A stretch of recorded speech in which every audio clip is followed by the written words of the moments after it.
Don't make me say it again. Black folks around here don't get to survive. Kane shouted into Naomi's face, the barrel of his gun pressed against her chest. She clenched her teeth, eyes blazing. Then pull the trigger and see who calls right after that shot. As the words left her mouth, the phone in her pocket began to vibrate violently. The screen flashing, U.S. Army calling. The entire crowd fell into stunned silence. Mornings in this neighborhood were usually quiet, with shops just opening and the scent of hot coffee blending with the faint aroma of toasted bread in the air. But that calm was torn apart when a police car sped in and screeched to a halt right outside the small store where Naomi Brooks had just stepped out, a water bottle in hand. The sound of tires against pavement drew glances from passers-by and from the car. Kane and his two partners pushed the doors open, their boots slamming onto the sidewalk as if this place were their stage. Kane led the way, face twisted with disdain, voice barking heavily. "Stop, right there." Naomi turned just in time to see the barrel of a gun peeking from his hip, his eyes scanning her from head to toe, lingering on her uniform. His voice came out harsh and laced with venom. "A colored girl wearing that uniform? Who said you could put that on?" Bystanders froze, a few eyes wide with shock, but no one spoke. The air thickened, stretched tight like a string ready to snap. Naomi stood upright, her breath steady, her gaze calm and direct as she answered every word, slow and sharp as steel. "This uniform was earned with blood. You don't get to disrespect it." Her reply wasn't loud, but it cut straight deep through Kane's bloated pride like a blade. He snorted, sneering as he stepped closer, breath reeking of smoke inches from her face. With a hard shove of his shoulder, he forced Naomi backward, his hand already resting on the grip of his gun, veins bulging, eyes blazing. He looked at her like someone daring to challenge the order he believed he controlled. The whole street echoed with the heavy steps of his partners as they fanned out, boxing to her in. People started to retreat, but they lingered, sensing that something in this scene was about to erupt. Naomi didn't flinch. A faint scar on her hand stung, as if reminding her of the drills, the crawls across burning sand, the hours spent fighting river currents to stay alive. Kane's voice rose again, this time lower, measured, each word landing hard. "Around here, I am the law." He leaned in close, eyes clouded with twisted delight, his hand tightening around the weapon's grip, ready to draw. Still, Naomi didn't move, her stillness unsettling Kane more than he expected. She answered, her voice cold as a draft through a cracked door. "The law doesn't live in the hands of a man afraid of the truth." The silence after those words made the air feel frozen. A shiver moved through the crowd, a few murmurs flared up and vanished just as quickly. Kane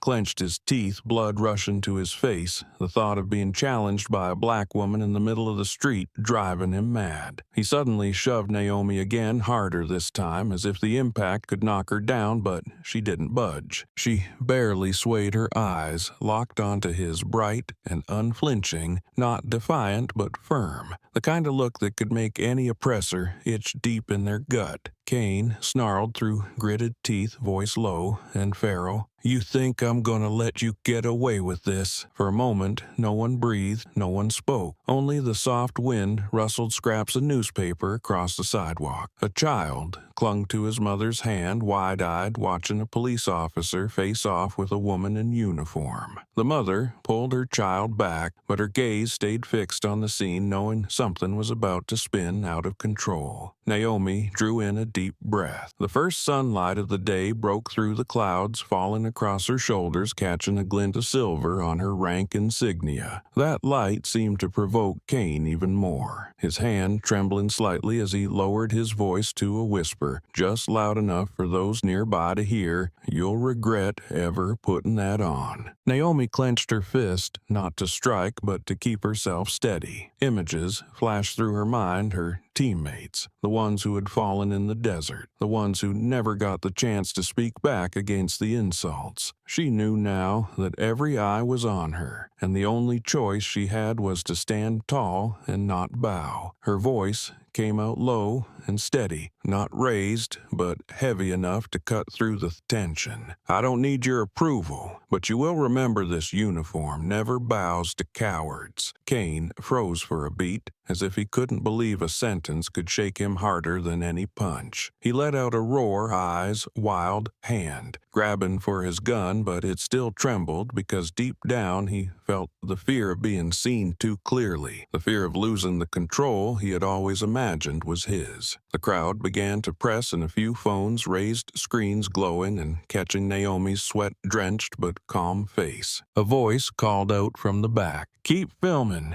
People need to see this." And just like that, the tension that had hung like a stretched wire snapped into flame, and the quiet street became an arena where truth and power stood face to face. Naomi stood at the center, Kane directly in front of her, his hand hovering over his gun, his eyes glowing like embers on the edge of explosion. She knew this wasn't the final battle, but in this exact moment she had planted a seed of resistance in the hearts of those watching, a seed that would grow even if Kane pulled the trigger, one that could shake the very system he clung to. And it was that quiet defiance that made the street tremble, as if bracing for a storm that could no longer be avoided. On the narrow sidewalk, whispers began to spread like small flames, touching the fear buried in each person's chest. A college student walking by froze, eyes widening at the sight of the gun peeking from Kane's hip. A young mother pulled her child against the wall, her trembling hand covering the child's eyes, though she couldn't tear her own gaze from the scene. The early wind blew through the street, carrying a thick tension, every breath catching in throats. Just then, another officer approached, younger than Kane, but with eyes just as full of contempt. He squinted, a smirk curling on his face like a mocking tear, and the words he let slip hissed between his teeth. "A black soldier must be a PR stunt." The cruel remark sent a chill through the crowd. Heads slowly began to shake. Someone sighed, another clenched their jaw, all of them realizing they were witnessing a blatant insult under broad daylight. Naomi stayed upright, shoulders steady, unmoved. Her voice came out firm and unshaken, each word carved into the wall of silence. "I served this country while you were hiding behind that cheap badge." The weight of her words shook the air. A few in the crowd gasped, eyes lighting up for a moment as if they had just heard a truth no one dared speak. An elderly man nearby nodded gently, his eyes filled with emotion and restrained fury. But Kane let out a harsh laugh, short and dry, cracking the moment apart, and then he moved like a blade drawn from its sheath. His hand pulled the gun, the black barrel gleaming, pointed straight at Naomi's chest, close enough for her to feel the chill of the metal through her uniform. The crowd held its breath. A few cries broke out in desperation, but no one dared to move. Naomi remained still, eyes locked on the man aiming at her, her gaze unwavering, reflecting back the cowardice Kane was trying to hide. Her voice, low and cold, as steel, pierced the deadly silence. "You can pull the trigger, but don't forget who really defends this land." Her words made Kane hiss through his teeth, fingers tightening around the trigger veins bulging in his shaking hand. Fury and challenge battling beneath his skin. The murmurs in the crowd exploded into chaos. A teenager fumbled with his phone, hands shaken as he opened the camera. An old woman clutched her chest, whispering a prayer under her breath. Fine dust from a nearby construction site drifted through the air, settling on Naomi's shoulders, making her presence even more unshakable amid the growing circle. Then, without warning, a voice tore through the air like thunder in clear skies. "Drop your weapon!" The whole street shook, sound bouncing off the walls, splintering into 1,000 echoes. Kane turned his head, eyes flashing with madness, and with no hesitation he pulled the trigger. The gunshot roared deafening, causing several people in the crowd to scream in panic. A bird dove down and then flapped away into the sky. Naomi's body jolted, blood spreading across the fabric of her chest, soaking downward to her stomach, each drop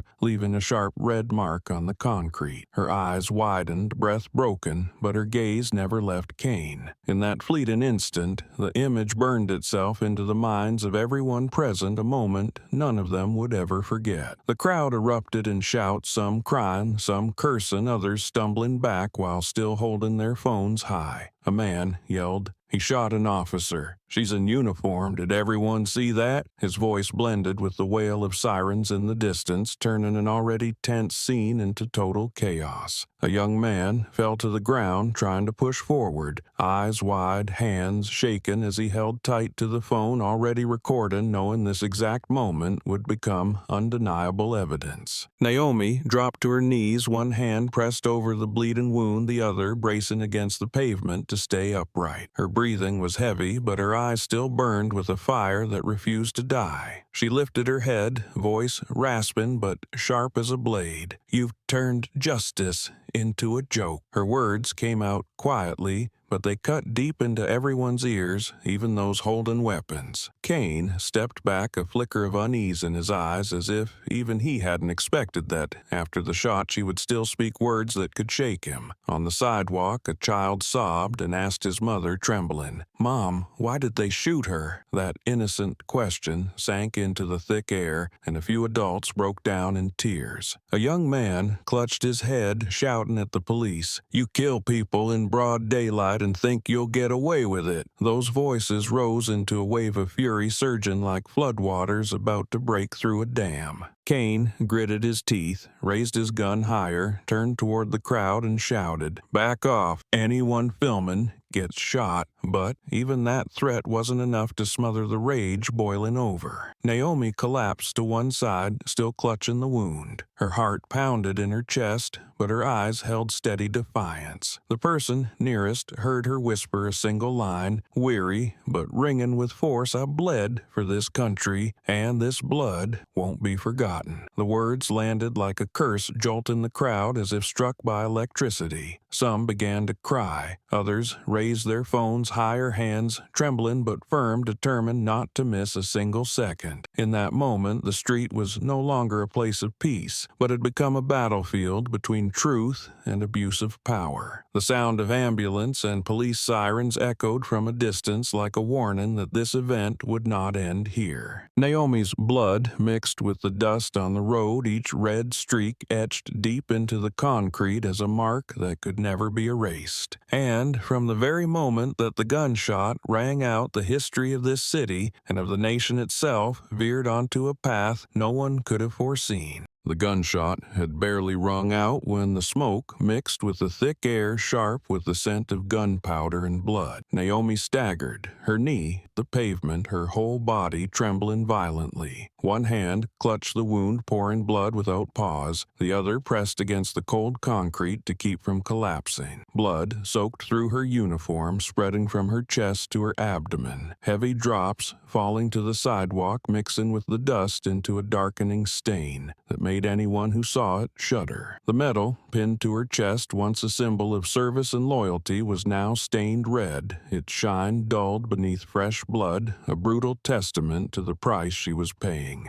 A moment of stillness lasted only seconds, but felt frozen in time. Then a shout ripped through the silence from within the crowd, loud enough to cut through the shock. "She's an army officer. You just shot a sergeant." The voice was hoarse but firm, striking the ears of everyone present, and eyes turned toward Naomi, drawn to her wound, to the insignia on her shoulder, to the medals now soaked in blood. The crowd erupted, some gasping in horror, some screaming for justice, others cursing through the confusion. Kane stood unmoving, gun still in hand, fingers slightly trembling, not with a cold smirk tugging at his lips. His eyes scanned the crowd, then dropped to Naomi with an expression as blank as it was chilling. His voice cracked out dry and full of disdain. "You can buy uniforms at the flea market. Don't think you fooled me." The words hit like a splash of ice water on those who had just shouted in her defense, silencing some in stunned disbelief. But his cruel indifference only fanned the flames of anger rising in the crowd. Naomi lifted her face, breathing hard, lips pale. but her eyes remained sharp. She couldn't speak, only hissed through the pain, then leaned forward, pressing harder on her wound. The crowd screamed louder. A few young men raised shaken hands to film, knowing every second they captured would become irrefutable evidence. A middle-aged man yelled at Kane, "You shot a sergeant. This city won't let that go." His voice echoed and was answered by a wave of protest rolling through the crowd. Amid the chaos, something unexpected happened. From the pocket of Naomi's coat, her phone began to vibrate. The buzzing sound cut through the charged air, startling those closest. The screen lit up, its glow shining through the blood-stained fabric, creating a strange glimmer in the middle of the turmoil. People nearby saw it, eyes widening. No one said a word, but everyone waited as if that phone was unlocking a turn in the story no one could predict. Kane caught a glimpse of the light glowing from Naomi's pocket. He smirked, muttering with contempt, still trying to call for backup. Pointless. But something in that glow made him uneasy. A flicker of doubt crept into his expression, making him glance away, then look back again. The crowd, slowly recovering from the shock, began whispering, murmurs rippling outward. Someone asked,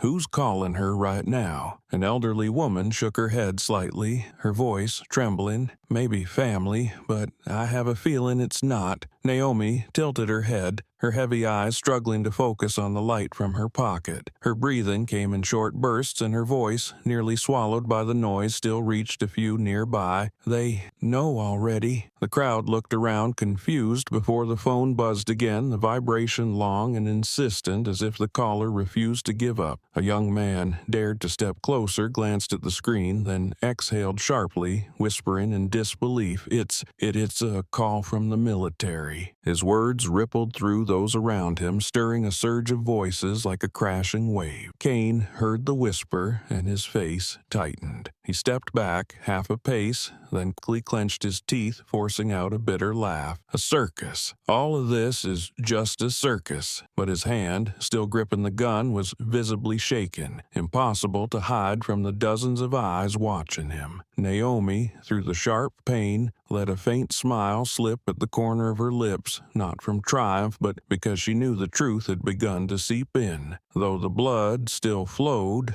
the glow from the phone screen was a signal that truth was coming, and no one could stop it. Shouting continued to echo down the street. Some waved their arms, yelling accusations, and others filmed Kane with his gun still raised. A young man cried out, "Let the world see what he just did." Camera flashes burst through the earphone screens held high like 100 witnessing eyes. Kane roared, turning the gun toward the crowd, shouting, "Back off, all of you!" But the voices grew louder, fiercer, and no one was backing down anymore. Naomi collapsed fully, her body leaning to one side, still clutching her chest. The phone kept vibrating in her pocket, its light flashing like a signal from another world. The atmosphere was no longer just tense. It was filled with something strange, a sense that after the gunshot, Kane's power had cracked and something far greater was on its way beyond anything he could control. In the chaos, Naomi remained the center, her bleeding body not just a symbol of pain but a burning torch, illuminating the faces of those who dared to turn justice into a weapon. And as the light from the phone screen kept flashing, reflecting off the blood-stained pavement, everyone in the crowd understood that this moment was no longer just a simple confrontation. It had become an event, a crack in the system where Kane's gunshot had struck not only Naomi, but the very trust of an entire community. And still, the phone kept vibrating, each pulse urgent like a drumbeat warning that this small street was about to become the epicenter of something far greater.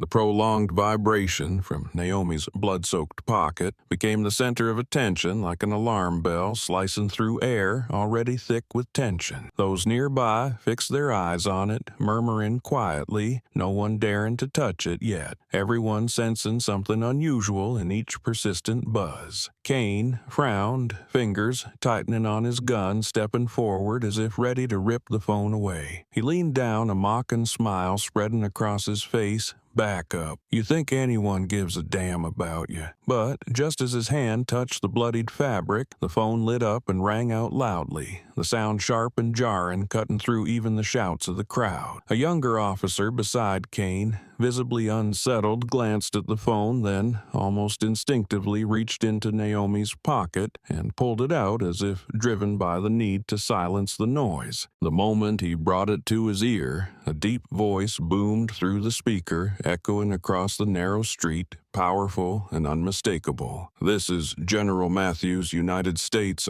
Army." The words landed like thunder. Everyone froze. The crowd fell silent instantly, the crying, the yelling, the cursing all vanishing, replaced by a dead stillness where even heartbeats could be heard. The young officer trembled, phone slipping slightly in his grasp, his wide eyes locked on Kane. Kane froze. His face went pale for a brief moment, lips parting without sound. He stepped back as if that voice had shattered the arrogance he had worn like armor. The crowd remained silent, dozens of eyes locked on him, but this time it wasn't fear they were waiting. The man had identified himself as a general, and everyone understood that if it was true, this incident had just crossed into uncharted territory. General Matthews's voice came again, each word cutting through the air like a blade. "If she takes one more hit, you'll answer to the entire military." The warning wasn't loud, but its weight hit everyone hard. The crowd exchanged looks, their fear shifting into fury, as if they had just been handed the right to resist. An older veteran standing near the back, silver-haired but bright-eyed, whispered, "That's him, no mistake. Matthews, no one else." The whispers spread like an electric current through the crowd, sending the tension to its peak. Naomi lifted her head, her face pale from blood loss, but her eyes still bright, breath sharp and rapid. She parted her lips, voice weak, clear. "You shot the wrong person." The words came out like a blade, short but cutting straight through the chest of everyone there. The crowd erupted, voices clashing, some holding their heads, others cursing, many raising their phones even closer, desperate to capture every word, every image. It was no longer just a scene, it had become living evidence, a truth no longer possible to hide. Kane fought the rage boiling in his chest, roaring with a voice cracking under pressure. "It's a setup, a cheap trick," but the sound from the phone cut through cold and commanding, crushing every excuse. General Matthews didn't need to shout. He spoke just one more sentence, calm but devastating. "I know the name of every person on that scene, and I am watching." The young officer holding the phone trembled so hard he nearly dropped it quickly, handing it back to Naomi as if trying to rid himself of the weight. Naomi kept her hand braced on the pavement, her eyes slowly closing and opening, the fire in them still refusing to die. She knew that voice wasn't just protecting her, it was placing the entire police force under the judgment of justice. The crowd buzzed again, their murmurs thick with both fury and hope. Someone shouted, "The military saw everything. They won't let this go." The words were met with rising chants, powerful like waves crashing against stone.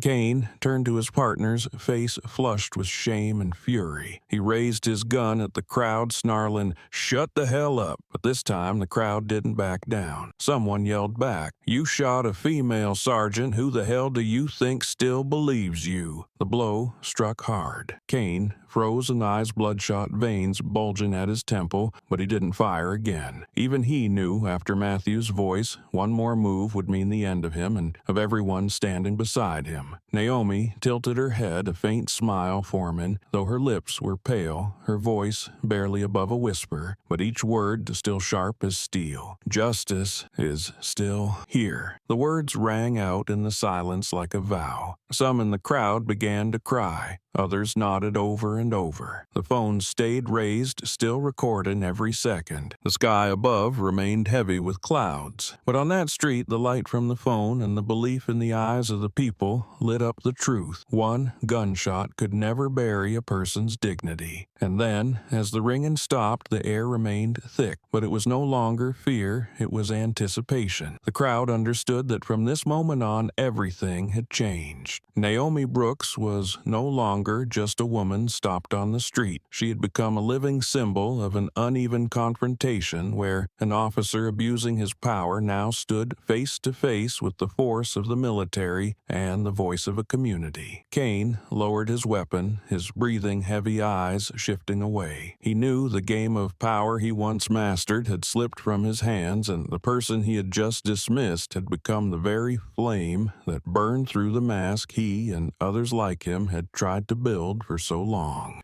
The ringtone had stopped, but its echo lingered in every gaze, every breath. The street felt heavy, like it was draped in a fog with no sound daring to intrude except the pounding of anxious hearts. Kane stood still, gun in hand, but his fingers trembled so violently that the metal clinked against them in dry, brittle taps. He tried to steady his voice, but fear seeped through each word. "Here we make the law." It didn't carry the same weight as before. It cracked, faltered, as if even he no longer believed what he was saying. Naomi sat on the ground, her back against the wall, breath labored, blood trailing from her chest and pooling red around her on the pavement. She tried to sit upright, her blood-stained hand still pressed against the wound, eyes blurred but burning. Her voice came out faint, each word forced out with the last of her strength. "The law you built only buries justice." Fragile as her voice was when it rose, the entire street seemed to shudder. People turned to each other, nodding, choking back sobs because they knew she had spoken the truth they had all held in CT. One young officer in the police line who had been standing behind Kane the whole time looked frozen, his face stiff, his eyes lost. He pressed his lips together, sweat dripping from his forehead, hands fumbling at his sides. Then, as if he couldn't bear it any longer, he stammered out, voice shaken, but loud enough to fill the heavy silence. "Maybe we were wrong." The words hit like a blade to the ranks of officers, tearing through the wall of silence they had used to protect one another. A few of his fellow officers turned toward him, their expressions mixed with anger and disbelief, but none of them spoke because deep down fear had begun to grip them too. The fragile silence was shattered as the crowd erupted into a roar. Dozens of phones were raised high screens, glowing bright, capturing every drop of blood on Naomi's shirt, every tremble in Kane's hand, every flicker of doubt in the young officer's face. Voices surged together in waves fierce and unstoppable. They shouted like a waterfall crashing into the wall of authority, record, everything. "Get it all!" The chants echoed off the buildings, bouncing back into the ears of those holding weapons, igniting the air with fire. Naomi lifted her head, her eyes sweeping across the crowd. Through the blur of blood and sweat, she saw familiar faces not by name, but by spirit. The fury of a mother, the trembling resolve of a student, the tearful cries of an elderly woman, the raised hands of those who had always stayed silent. All of them were standing with her now, turning what had seemed like the loneliest moment into a surge of unity stronger than anything she had ever known. Kane tried to shout, waving his gun as if to drown out the rising tide. "Shut up, all of you, shut up!" But his voice cracked, lost in the chants of dozens. He stepped back, eyes darting around, searching for backup from his fellow officers, but even in their eyes, confusion had begun to take root. Another officer clenched his jaw, his eyes unsteady, one hand resting on the grip of his weapon but not drawing it because he knew that any move now could drag them all over the edge. Blood from Naomi's wound spread farther, threading its way beneath the feet of bystanders. But she still spoke tired, yet clear. Dignity is not a game, and real law does not belong to those who tremble at the truth. Her words lit a fire in the crowd. A veteran, hair touched with gray, raised his hand and shouted, "She's one of us. She bled for this country." His voice was met with a chorus of others rising like a tidal wave. Kane's eyes were wild, his grip on the gun tight, but the tremble was undeniable, the barrel swaying with each breath. He knew that even if he pulled the trigger again, the sound would no longer bring fear, it would ignite a blaze beyond control. The young officer from before stepped forward, his voice shaken but his eyes steady. "We can't keep going like this. They're recording everything, and one day it will all come out." The words rang like a bell, and the phones shot up, screens glowing in unison, hundreds of eyes eyes now fixed on Kane and his team. A college student shouted, "It's all being recorded. Everyone will see what you did this morning." The wave of fury fused with protest, sweeping away the fear that had once gripped the people. Suddenly, those thought to be powerless had become the dominant force, while Kane and his team backed away, surrounded by contemptuous stares and a truth they could no longer bury. Naomi gave a faint smile, her lips pale, but her eyes still burned with pride. She whispered just loud enough for those nearby to hear, "I told you your law can't hold back the truth." And in that moment, as if an unspoken command had been issued, the crowd roared in unison voices, thunderous, "Record everything. Get it all." The chant became a chorus, woven into every heartbeat, every breath, transforming the small street into an arena where justice had risen. Kane staggered, his eyes bloodshot, his hands trembling so badly he nearly dropped the gun. He shouted one last time, a cry of desperation. "I am the law here." But the moment the words left his mouth, they were drowned out by the roar of protest, by the demand for justice, by the sound of dozens of recording devices capturing it all. And for the first time in his life, Kane felt small, cornered by a power he had never imagined, the power of truth and of a community that would no longer stay silent. In the chaotic crowd on the street, still heavy with the scent of gunpowder, a young student face, pale with fear but hands clinging tightly to his phone, shakily opened the camera app. He had captured everything. Naomi collapsed in blood, soaking her uniform, and the moment Kane raised his gun to her chest. As the crowd erupted in protest, the student ducked into a corner, eyes locked on the screen. Cold sweat slid down his temple, his hands trembling as he pressed the button to upload the video. The progress bar crept forward, each percentage pounding like a heartbeat in his chest. When the words "upload" completed appeared, he exhaled, as if wakened from a nightmare, though he knew the real nightmare was only beginning. Within minutes, the video appeared on Twitter. The gunshot, Naomi's fall, Kane's smirk, frame by frame, it all played out. In less than 10 minutes, hundreds of views turned into thousands, then tens of thousands. Clicks and shares transformed the short clip into a digital explosion. Each share was a spark, each tweet a gust of wind, and in moments, Twitter ignited under a brand new hashtag. The hashtag #JusticeForNaomi first appeared in the trembling caption from the student himself. "The world must see this. #JusticeForNaomi." That single line was instantly embraced. New tweets flooded the feed like an unstoppable current. Some shared with outrage. She bled in uniform and they shot her like an enemy. Others wrote with sorrow. Her blood wasn't spilled for this kind of humiliation.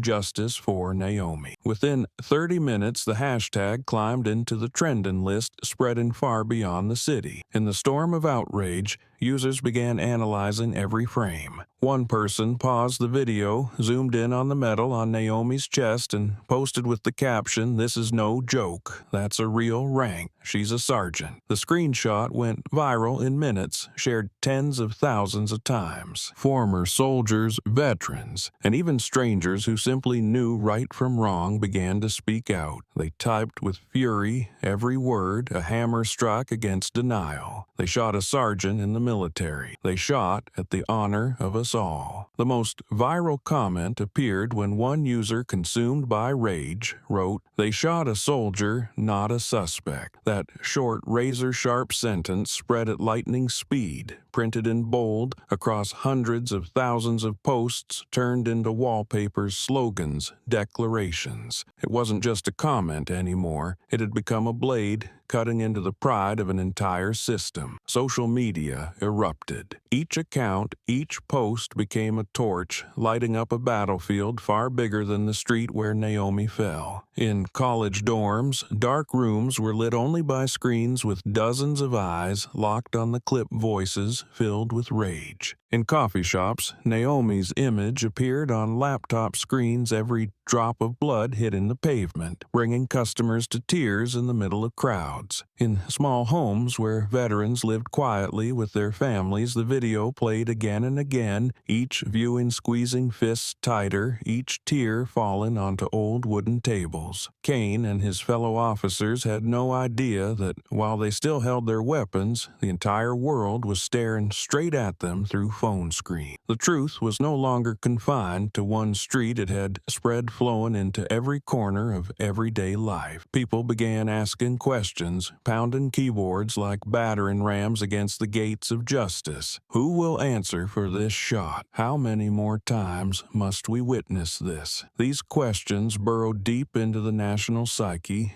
turning #justice for Naomi from a hashtag into a call to arms. Among the angry tweets, voices of active duty soldiers began to speak. One account, named U.S. Army Vet 84, wrote, "I served alongside people like Naomi. She deserved respect, not to be gunned down in the street." Another, signed simply as Delta Force. Dad posted a photo of old combat boots with the caption, "They shot her, they shot all of us." #Justice for Naomi. These were the voices that turned a single video into a movement. Now, it wasn't just civilians, it was the uniformed past and present standing with her. The outrage spread. Online news outlets joined in. Headlines competed for clicks. Naomi's bloodied face splashed across homepages. Female sergeant shot in broad daylight, or gunfire that shook a nation. Beneath them, hundreds of thousands of comments flooded in. Most were demands for justice, but many were filled with grief. "She could be my sister, my daughter, my teammate." Each line read like a prayer offered while she still lay struggling to breathe on the sidewalk.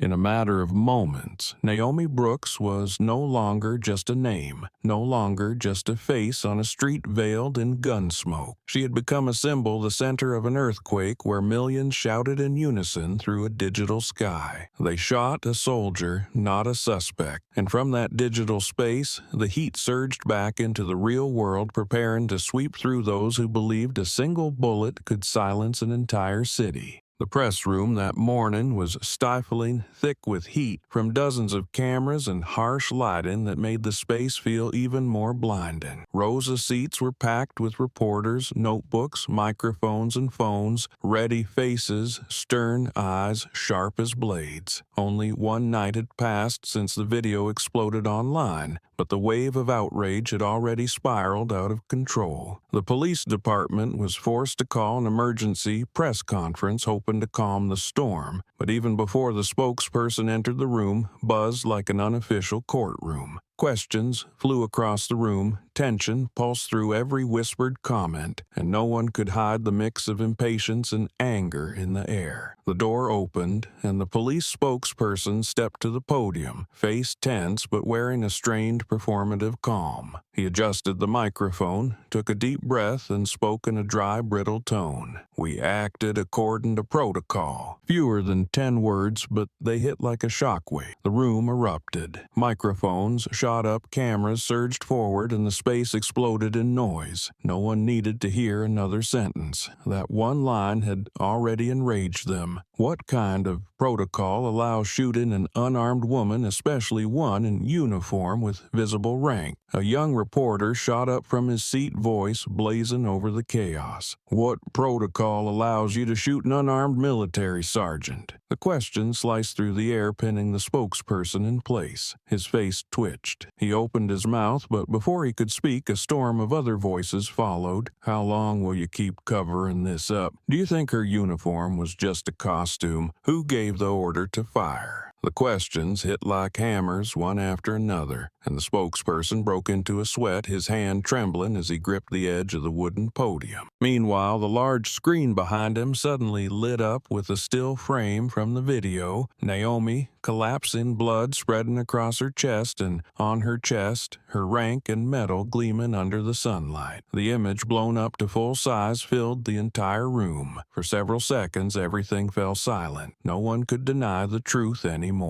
Hundreds of eyes bore into the screen, then turned back, staring straight at the spokesperson as if demanding he finally admit what could no longer be hidden. A veteran reporter stood up, his voice hoarse but firm. "This image is undeniable evidence. A female sergeant in full uniform wearing medals was shot by your officers, and you're calling that protocol?" The question echoed through the room. No one interrupted. No one spoke over it. Everyone was waiting for an answer. The spokesperson bit his lip, his eyes flicking toward the corner where a superior sat silently observing, then turned back to the mic. He stammered, voice dropping into defense. "We need more time for internal investigation to verify the specific circumstances. Every decision was made to ensure public safety." A murmur of bitter laughter rippled from the press seats, laced with curses muttered under breath. A female reporter raised her mic, voice sharp and angry. "Safety. You call shooting an unarmed sergeant public safety. Do you really think the community will believe this excuse?" Her words left the spokesperson flustered, his voice faltering as a flashbulbs fired repeatedly, catching every crease on his forehead, every bead of sweat sliding down his cheek. No one in the room believed the hollow defense. His statements fell apart as soon as they were spoken, only fueling the growing anger. Another journalist hurled a question like a blade. "Are you aware that the military has spoken up?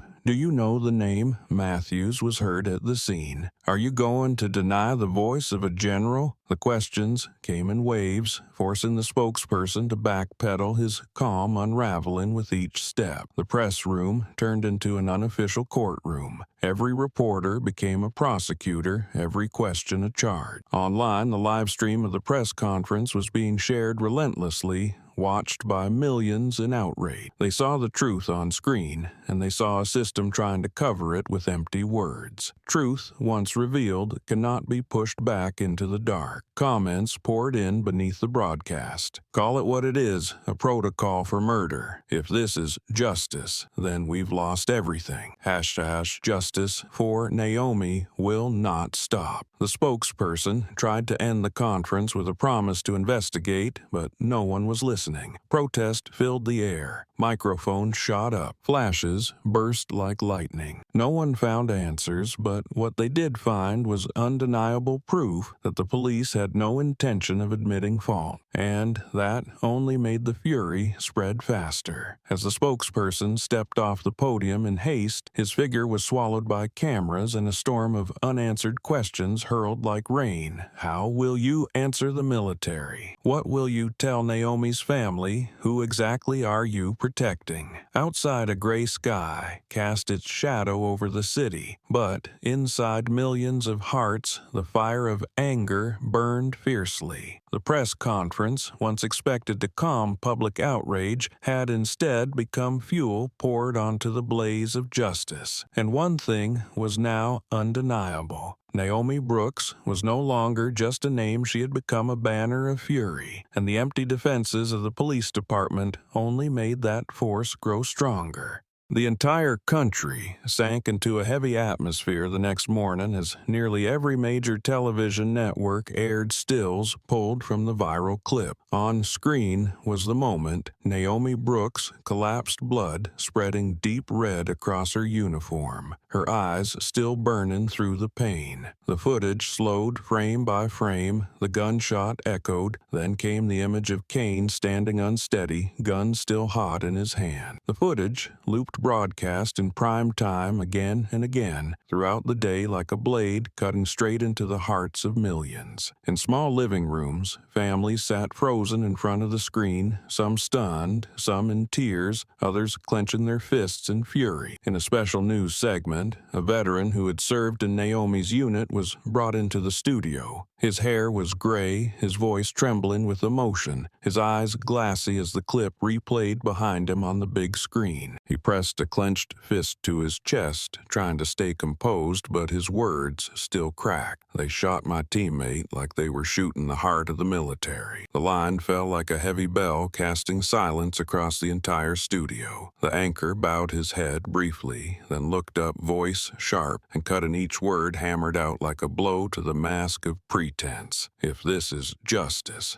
then justice is already dead." That sentence pierced the hearts of viewers everywhere, and many many wept openly at the raw truth now spoken aloud. Major international news outlets immediately picked up the story. CNN, BBC, Al Jazeera all aired the video under headlines that shook viewers: a U.S. Army sergeant shot by police or the wrong target. Police under fire. The world turned its eyes to Naomi Brooks, no longer just a black woman gunned down in the street, but a symbol of truth crushed under force. Emergency reports aired, analysts debated, veterans were interviewed. Every discussion centered on one question: how could police pull the trigger on a uniformed military sergeant in broad daylight? During live broadcasts, witnesses began to speak. One young student, the person who had uploaded the first video, joined via a split screen. His voice shook, carried pride. "I knew the world had to see what happened. She didn't resist. She was in uniform, and they shot her like a criminal. I'll never forget the look in her eyes as she fell." The anchor listened, face heavy with grief, then turned back to the audience, voice firm and resonant. When students and civilians have to rise up and expose the truth, what kind of abyss has this system fallen into? Meanwhile, in many major cities, outdoor LED screens replayed the image of Naomi collapsing. Hundreds stopped in their tracks, gathering in public squares, eyes collectively locked onto a moment that clenched their hearts. An elderly woman placed a trembling hand over her mouth and whispered a prayer, while younger bystanders filmed themselves watching the video, as if multiplying its power through every shared frame. On a corner in New York, a banner was raised with bold white letters against a black background: "They shot the wrong one." The phrase was printed on flyers on T-shirts and shouted in the first waves of marches. The outrage was no longer confined within America's borders. In Europe, major newspapers like The Guardian and Le Monde ran front-page coverage. In Africa, news anchors dissected the event as proof that racial injustice was still far from over. In Asia, social media was flooded with the video and the hashtag Justice for Naomi, paired with the caption, "They shot a soldier, not a suspect." Across the globe, people debated, grieved, and fumed. Naomi Brooks was no longer just a name. She had become a global wave, turning the incident into a worldwide flashpoint. In a small suburban home, Naomi's mother sat frozen before the television, her eyes brimming with tears as footage of her daughter fallen replayed endlessly. She murmured to herself, "You fought to protect this flag, and now the whole world sees how they treated you." Clutching a framed photo of Naomi in uniform, her trembling hand traced the glass tears fallen without end. A journalist captured the scene, and it quickly aired on national TV, choking millions with emotion. In a live panel discussion, guests repeatedly referenced the veteran's word: "They shot my teammate," like they were shooting the heart of the military. The line echoed like a solemn indictment, a symbolic grave dug on the stage of justice. The host closed the broadcast with a firm voice: "We are living in a defining moment. No silence can shield this truth anymore." Viewers at home applauded, not for the show, but for the courage of those finally speaking aloud what they had been screaming inside. On college campuses, students packed auditoriums watching the clip on large screens as chants of "Justice for Naomi" roared through the halls. In military bases, young soldiers gathered in front of monitors, silently watching every drop of Naomi's blood, their eyes lit with something fierce. They knew this image was no longer just a woman's wound, but a blow to the honor of the entire military, and it was that realization that gave the movement its rising fire. National television was no longer just a tool for reporting news, but had become a battlefield where the truth was exposed, where justice was called by name. Every word spoken, every tear shed, every slogan displayed on the screen became a weapon striking against the wall of lies. And when the screen went dark, when the broadcast ended, millions still sat in silence, fists clenched, hearts swelling with one collective resolve to not let Naomi Brooks's story be buried. From those very moments, the wave of outrage broke through all boundaries, transforming into a global movement, and the banner, "They shot the wrong one," became a vow carried in the hearts of millions. Inside the Capitol that morning, the atmosphere was heavier than ever. Hundreds of reporters crowded the hallways, lenses aimed at the closed meeting room doors where lawmakers gathered to deliberate the incident that had shaken the entire nation. Whispered conversations echoed through the corridor, laced with tense anticipation as everyone knew that what would be said here wasn't just political opinion, it would be the system's official response to a wave of outrage now beyond control. When the gavel struck to open the special hearing, the entire room fell silent, and hundreds of eyes turned toward the podium. A seasoned congressman stepped forward, his voice ringing sharp like a spear. "Have we allowed our police to become street executioners?" The question reverberated through the chamber unanswered, but its echo shook the room. Younger legislators lowered their heads, many flipping through documents, sweat gathering on their brows, because the question wasn't aimed at one person, it was an indictment of the entire system. The cameras panned slowly, capturing each tense expression, every averted gaze, every clenched hand gripping the desk. Meanwhile, a series of letters from military generals was released. The clerk rose and read each word aloud, his voice resounding through the chamber. "We strongly condemn the actions of the police in the Naomi Brooks incident, as they are an insult to those who have served this nation. Any silence at this moment is a betrayal of the values the military and the nation have sworn to defend." The letters were signed by generals from the Army to the Navy, forming a colossal wall of pressure bearing down on Congress. Noise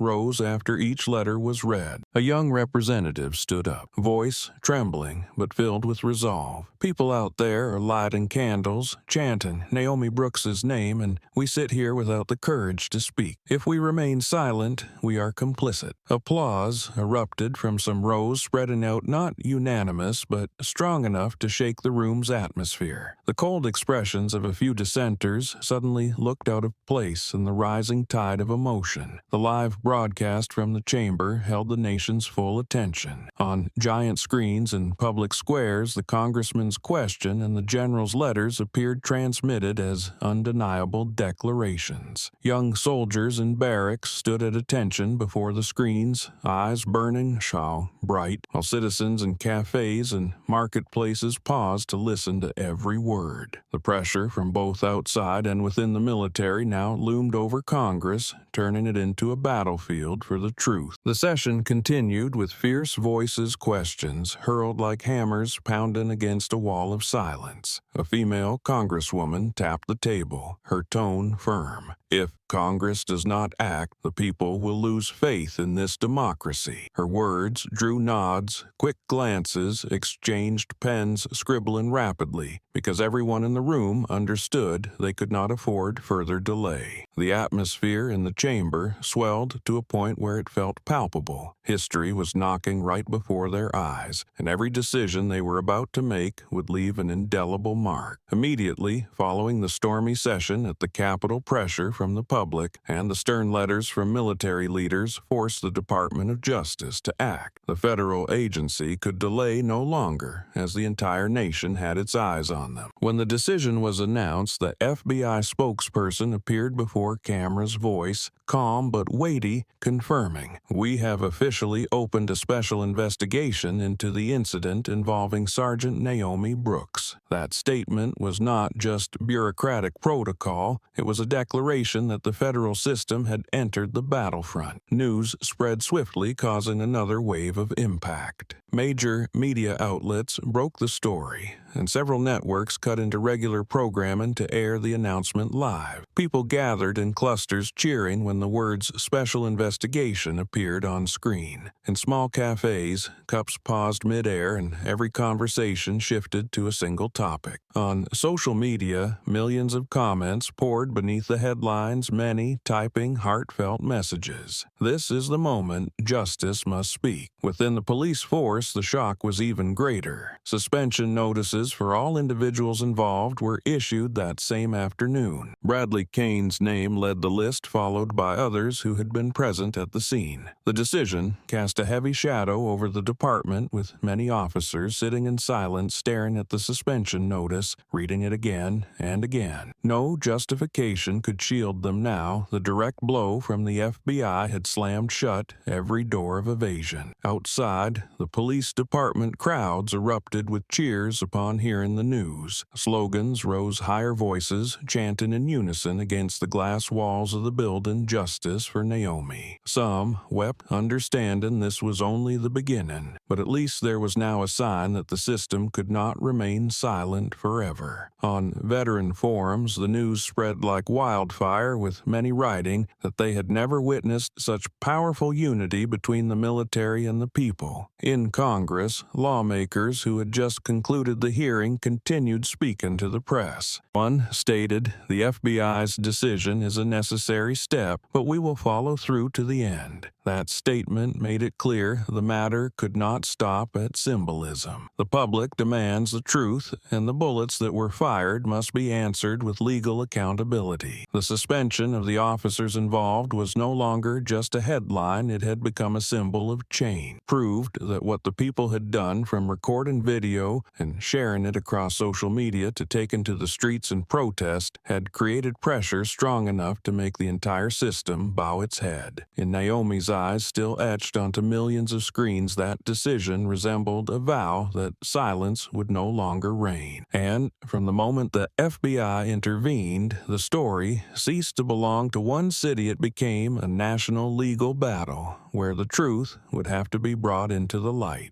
That evening, the city's central square lit up with thousands of candles held by people who had quietly gathered. No one called for it, but from neighborhoods across the city, streams of people arrived, each holding printed photos of Naomi Brooks's face. Along the steps leading up to City Hall, her photo was placed neatly, the wind gently rustling its edges, casting flickering shadows in the candlelight. The atmosphere was not as charged as the previous protests. It was quiet, heavy, a silence so unified it turned the space into something sacred, a place of remembrance and collective conviction. Chants rose without a leader, gradually becoming a steady rhythm. "Justice needs no badge." The words echoed off City Hall's stone walls, spreading across the square, merging with the trembling light of tens of thousands of flames. An elderly veteran raised Naomi's photo high, his eyes glistening, repeating the phrase in a hoarse but steady voice. Young people stood beside him, hands clasped, eyes shining with pride at being part of this moment. It was no longer simple outrage. It was a deep consensus that justice belongs to all people, not to any badge or weapon. A small girl sat on her mother's shoulders, holding a tiny candle, her innocent face glowing in the candlelight. The mother whispered in her ear, "Remember Naomi's name,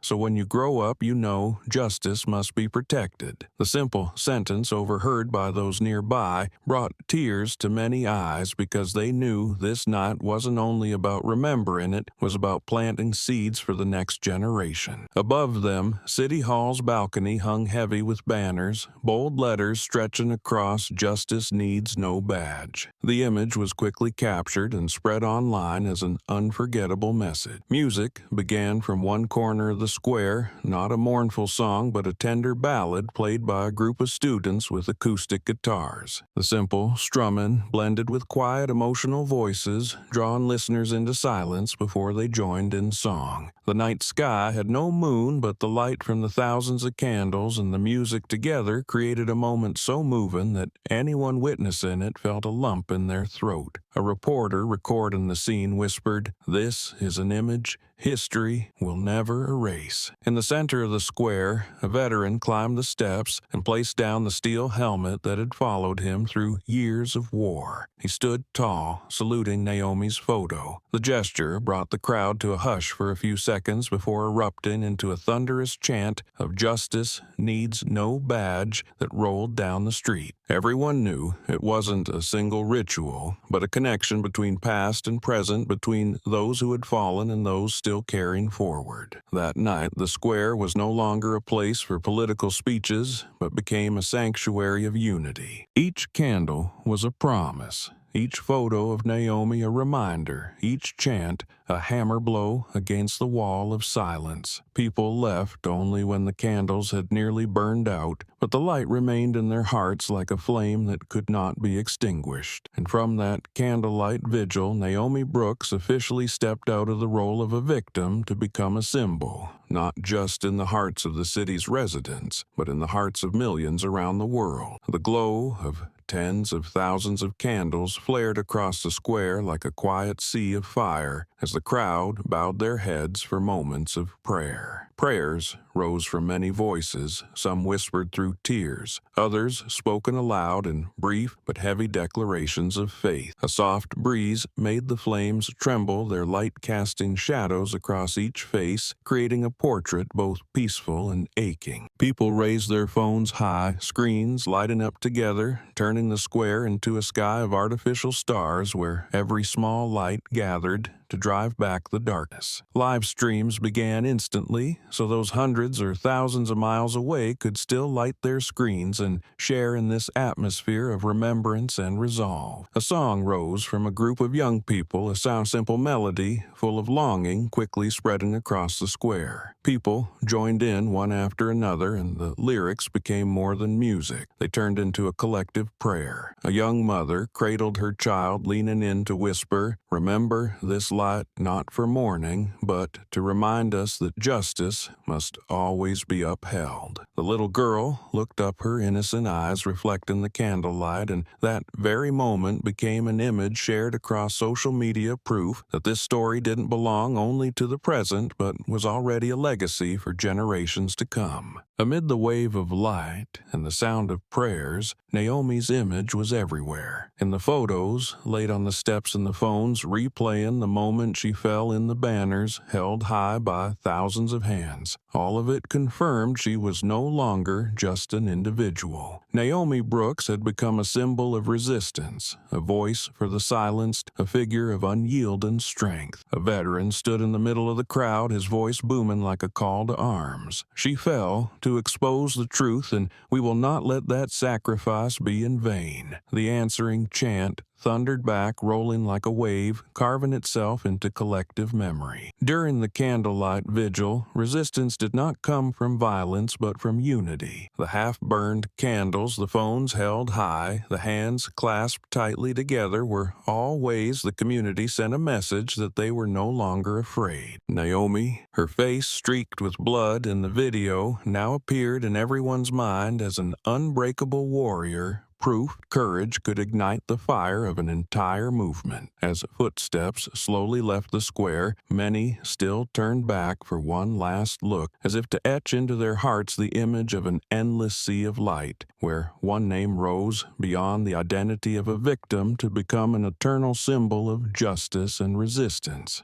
Inside the closed room, under cold white lights, large monitors lit up, replaying every frame from the street surveillance footage. FBI agents sat in rows, faces, grim eyes locked onto the smallest details. When the video slowed, the image of Kane pointing his gun at Naomi's chest came into sharp focus. The frame zoomed to show his finger squeezing the trigger, his eyes filled with hate just before the shot. No one spoke, but the silence hung heavy like a verdict, because the evidence was undeniable. One agent tapped the table, voice curt. "There's no excuse left." He aimed before she dropped. When the video ended, the door opened and witnesses stepped in one by one. They were people who had been there, each still carrying the shock. A young student, the first to upload the clip, stood trembling but resolute. He looked straight at the agent's, voice firm. "She didn't fight back, I saw it." Naomi just stood there, calmly speaking, then she was shot. His words tightened the room's tension. Another agent quickly jotting down notes, every word recorded as critical evidence. Next, a middle-aged woman walked in, eyes red, her hands clenched as she recalled the blood soaking Naomi's uniform. "I was right across the street. I heard the officers insult her. Naomi didn't do anything except speak calmly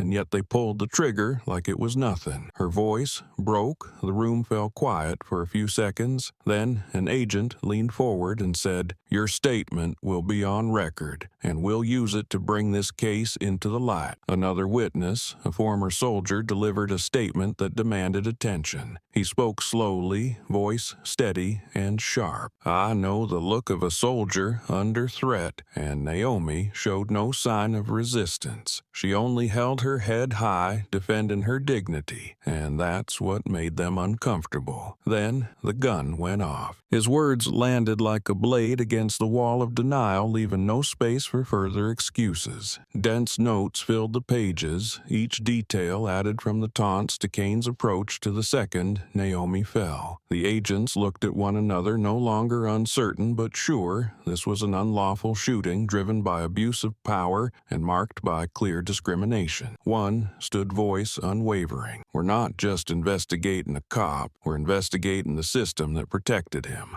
In that moment, the investigation room was silent, but the silence was no longer about concealment. It marked the beginning of the truth coming to light. The camera footage and witness statements formed a solid chain binding Kane to justice. Naomi Brooks wasn't in that room, but her name echoed in every sentence, every report, like a flame that would not die. And right there, the path to truth entered a new phase. One where those in power could no longer turn their backs on the rising fury of an entire nation. In the days that followed, FBI agents reopened old case files and uncovered a long trail of incidents tied to Bradley Kane. Forgotten reports, buried complaints, all were brought into the light. In the thick stacks of documents, familiar phrases stood out: excessive use of force, verbal abuse of civilians, suspected racial motive. Some victims had spoken out but later fell silent under threat, and some cases were buried in vague,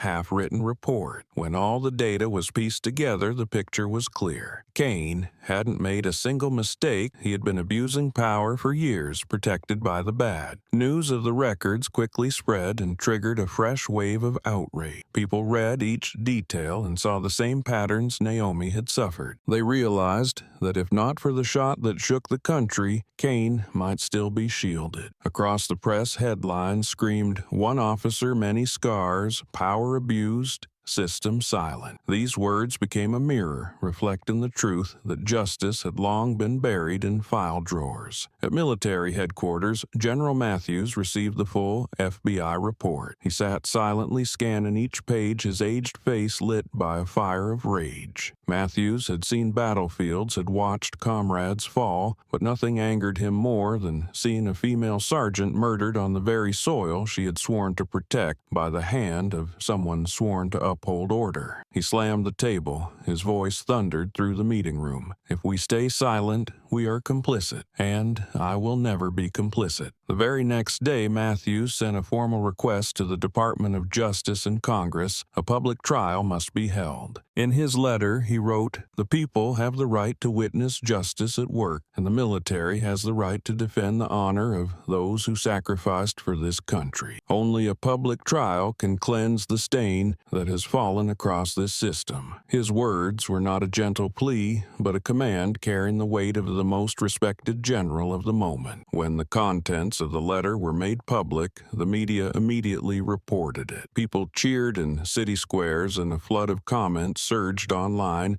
"Justice cannot be sealed behind closed doors. We want to see the truth brought into the light." In military barracks, young soldiers read every word, then raised their fists and vowed to carry that voice forward. The public trial became a shared goal, a guiding light turning rising outrage into collective strength. With Kane's abuse record exposed and General Matthews' firm demand, the shield around Kane collapsed. There was no room left for excuses, no shadows left to hide in. The entire country awaited that trial, not just to judge one man, but to affirm that justice, even when buried, could still be pulled back into the light of truth. On the morning the trial began, the courthouse hallway was packed with lines of people forming early just to witness it. Inside the courtroom, every seat was filled from the rows reserved for Naomi Brooks's family to the press and public sections. The atmosphere was heavy, and everyone was aware this moment was not just about judging a single officer, but measuring the nation's faith in justice itself. The gavel struck silence in the room, and the prosecutor stepped forward, his eyes cold, a thick file in his hand. He began, his voice steady, each word dropping like stone. Bradley Kane is charged with murder, abuse of power in the line of duty, and dishonoring the United States military. The room remained silent, each person listening intently, many eyes fixed on Kane, seated in the defendant's chair. His face was pale, his gaze unsteady, fingers interlocked and squeezed so tight his knuckles turned white. The prosecutor continued reading the charges, his tone even, but every word carried weight, detailing footage from security cameras, witness testimonies, and years of misconduct records. Kane kept his head down, avoiding the flood of stares, trying to appear composed, though the sweat beading on his forehead betrayed the panic underneath. Immediately after the large screen at the center of the courtroom lit up, the video played again, this time in slow motion. Each sound was sharp. The gunshot rang out, screams erupted, and Naomi collapsed in uniform, blood spreading across her chest. Every eye locked on the screen, every breath caught in throats.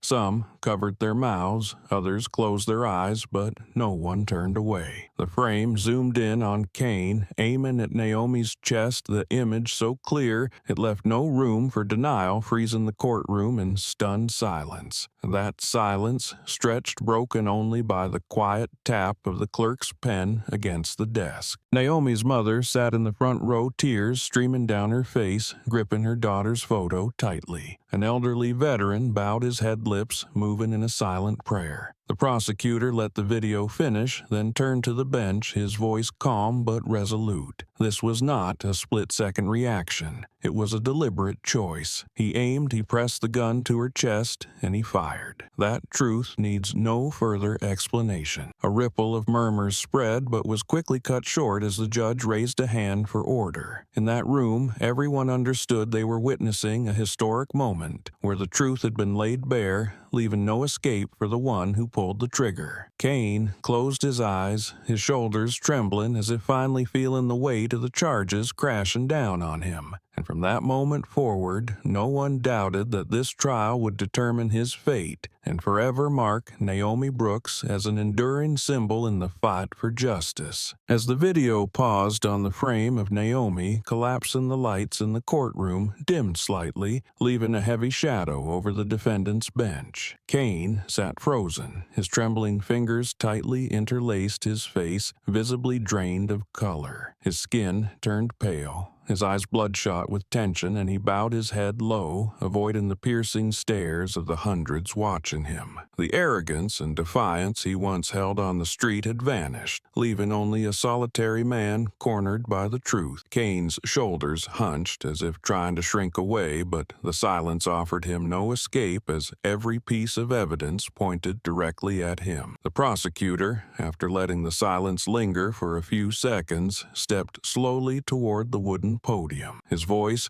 rang out steady, yet impossibly firm. This was not a moment of impulse. This was a choice. Bradley Kane saw clearly who stood before him, saw the uniform and the medals, and still he pulled the trigger. He did not protect the community. He turned his power into a weapon to bring down a sergeant. Each word struck like a hammer, landing heavy on every heart in the room. Heads nodded from the rows behind, eyes turned red, and bitter sighs echoed with restrained fury. Kane shrank further, sweat dripping down both temples. He opened his mouth as if to object, but even his lawyer shook his head. There was nothing left to defend. As the prosecutor concluded his argument, he looked directly at the jury, his voice deepening. If we call this justice, then justice has lost all meaning. But if we face the truth and rule with honesty, then today can mark the beginning of restoring the people's trust. The words seemed to tighten every throat in the room until the silence broke open. Applause erupted first from the public rows in the back, then spreading through the entire courtroom like a wave. Naomi's mother stood, her eyes brimming with tears, her hands clapping so forcefully they shook. Beside her, an elderly veteran raised his hand, face soaked with tears, but his eyes shining with pride. Dozens of reporters captured the moment, cameras flashing to seize the raw eruption inside the courtroom. The judge banged the gavel repeatedly for order, but even the clang of metal could not silence the flood of emotion. Amid the crashing applause, Kane lowered his head even further, his face lost in shadow like a man who had finally realized there was no place left to hide. The trial was not over, but the prosecutor's words and the crowd's overwhelming response had already paved the road ahead. Naomi Brooks was not present in that room, but her name rang out in every shout, every echoing clap, a testament that the truth had found its voice again. And with every hand that struck together, the weight on Kane grew heavier, confirming that justice had moved forward, unstoppable now. As the courtroom gradually settled, after the thunderous applause, the judge signaled for the next witness to take the stand. All eyes turned toward a young police officer, his face tense, his steps heavy as if carrying the burden of months of silence. He adjusted the microphone, glanced briefly at the rows of fellow officers, then inhaled deeply. In that moment, the air thickened, and everyone waited, sensing that what was about to be said would carry a weight no less than the video evidence. His voice trembled but was clear. I was ordered to stay silent. That short statement dropped into the courtroom like a bomb. A wave of murmurs erupted. People leaned forward to catch every word. Reporters raised their pens in unison. Cameras swung sharply, while the public gallery rippled like a crashing wave. The judge had to bang the gavel multiple times to restore order, then motioned for the witness to continue. The young officer swallowed hard, his hand gripping the edge of the stand, his voice regaining steadiness. Right after the shooting, my superior ordered me not to file a full report. They told me to write that Naomi Brooks acted in a threatening manner, but I saw no such thing. I saw her standing upright, unarmed, not resisting. The courtroom erupted once again. Some stood and raised their arms, shouting. Others wept as the truth was finally spoken from within the police force itself. Whispers mixed with outrage swept the room, and everyone understood this was not the action of a lone individual, but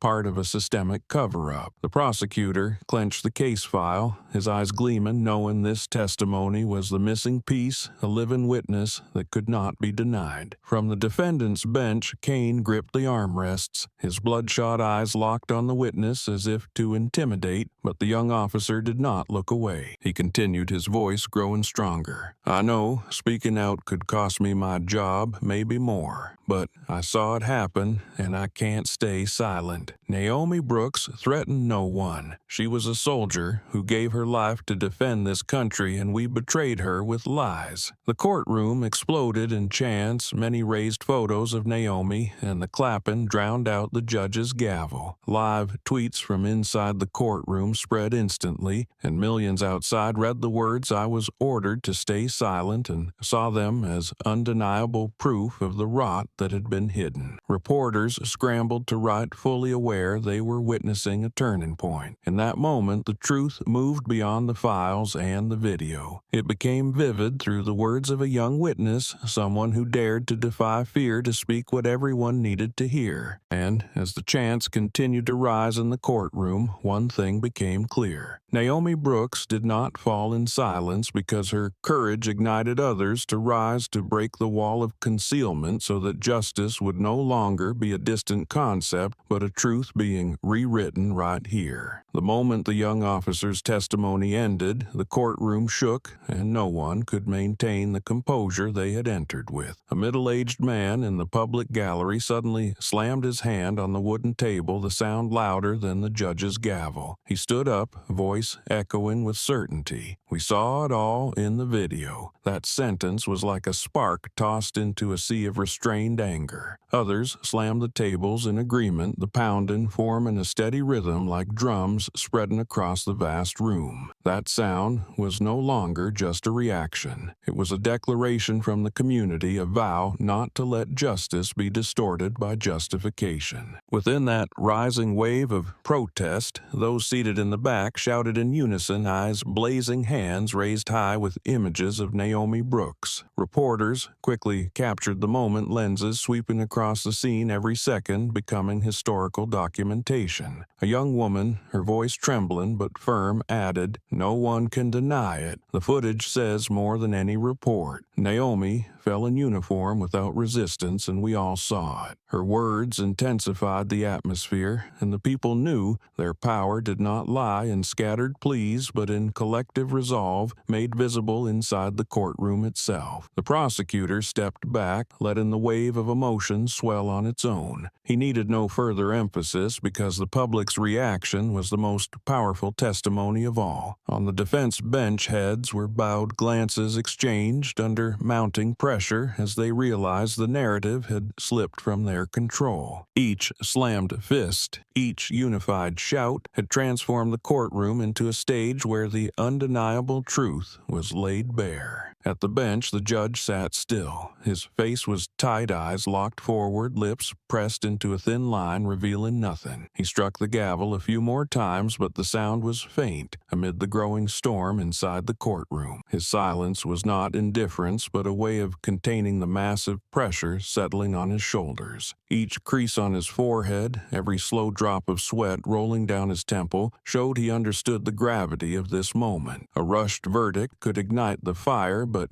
hesitation would be seen as complicity. His eyes briefly moved toward Naomi's family, where the aging mother clutched her daughter's photo, her face soaked in tears. He then looked at the young witness who had just spoken, the determination in that gaze a reminder that justice only holds meaning when one dares to speak. The judge said nothing, but his silence became the focal point, tightening the atmosphere in the courtroom. Everyone fixed their eyes on the high bench, waiting for a response, but they were met only with stillness and a stern face. That moment felt like the entire room had stopped breathing. People pounded the tables harder, their chants growing louder, forcing everyone present to confront the truth. And in the tension between the judge's silence and the crowd's rising defiance, the courtroom felt as if it were boiling over, making clear this was not merely a trial of an abusive officer, but a clash between justice and concealment. Everyone understood that from this point forward there was no path back for those seated in judgment. After weeks of intense work, the comprehensive report from the FBI and the Federal Oversight Committee was officially released to the press and public. Hundreds of thick pages were stacked high on the table, but even the summary read aloud was enough to plunge the room into silence. The spokesperson's voice rang out slowly, clearly. The act of shooting Sergeant Naomi Brooks has been determined to stem from racial bias with no legal basis or threatening circumstance to justify it. That statement landed like a hammer blow, definitive, leaving no room for excuses. When the words racial bias echoed through the microphone, many in the room shuddered, some broke down in tears, and others clenched their fists in anger. Everyone understood that this conclusion didn't just confirm a truth long evident, it also delivered judgment on an entire system that had grown accustomed to evasion. The detailed reports revealed how Kane and certain colleagues had repeatedly violated protocol, had been accused before, but protected, and how a pattern of deliberate silence led directly to Naomi's tragedy. The next section of the report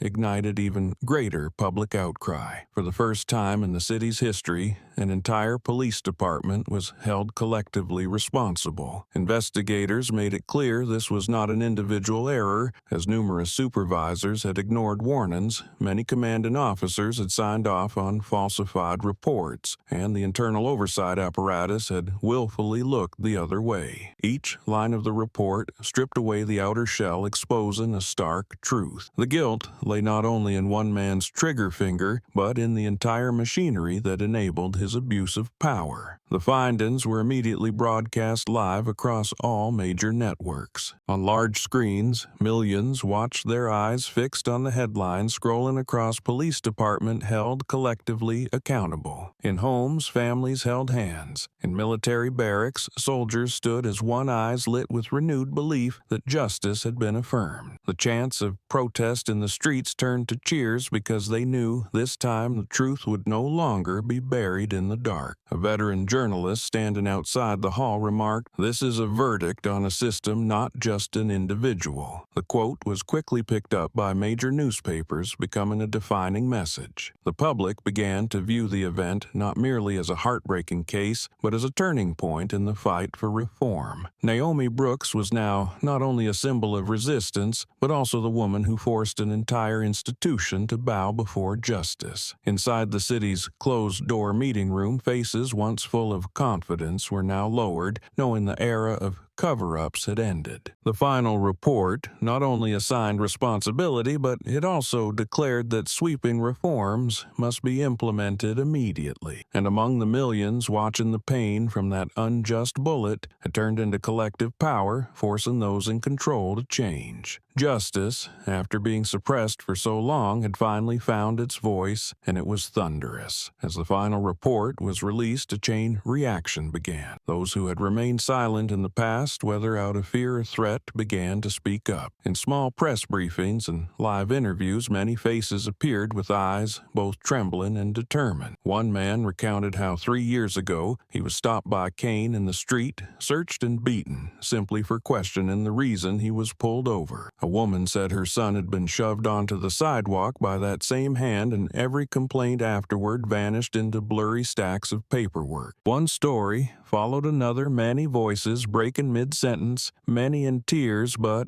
all united in one resolve to keep the truth from being buried again. Major television networks broadcast the testimonies live, and social media spread them at lightning speed. People began merging Naomi's image with those of past victims, creating haunting comparison photos. Each account became a puzzle piece, forming a complete picture of a system that had let violence grow unchecked. The public watched in disbelief. What was once dismissed as rumor was now confirmed by those who lived it. One student wrote online, "Naomi wasn't the first victim, but she was the last to fall before society finally opened its eyes." The simple sentence was shared millions of times, accompanied by sighs and surging anger. Across cities, conversations erupted in homes and coffee shops and classrooms, all centered around one jarring realization: they had lived too long under a system that could crush anyone. Several lawmakers appeared on television admitting that even they were shocked by the sheer volume of accusations pouring in. One said in an interview, "We can't call this an isolated case. This is a truth that's existed for years. We just didn't want to see it." That statement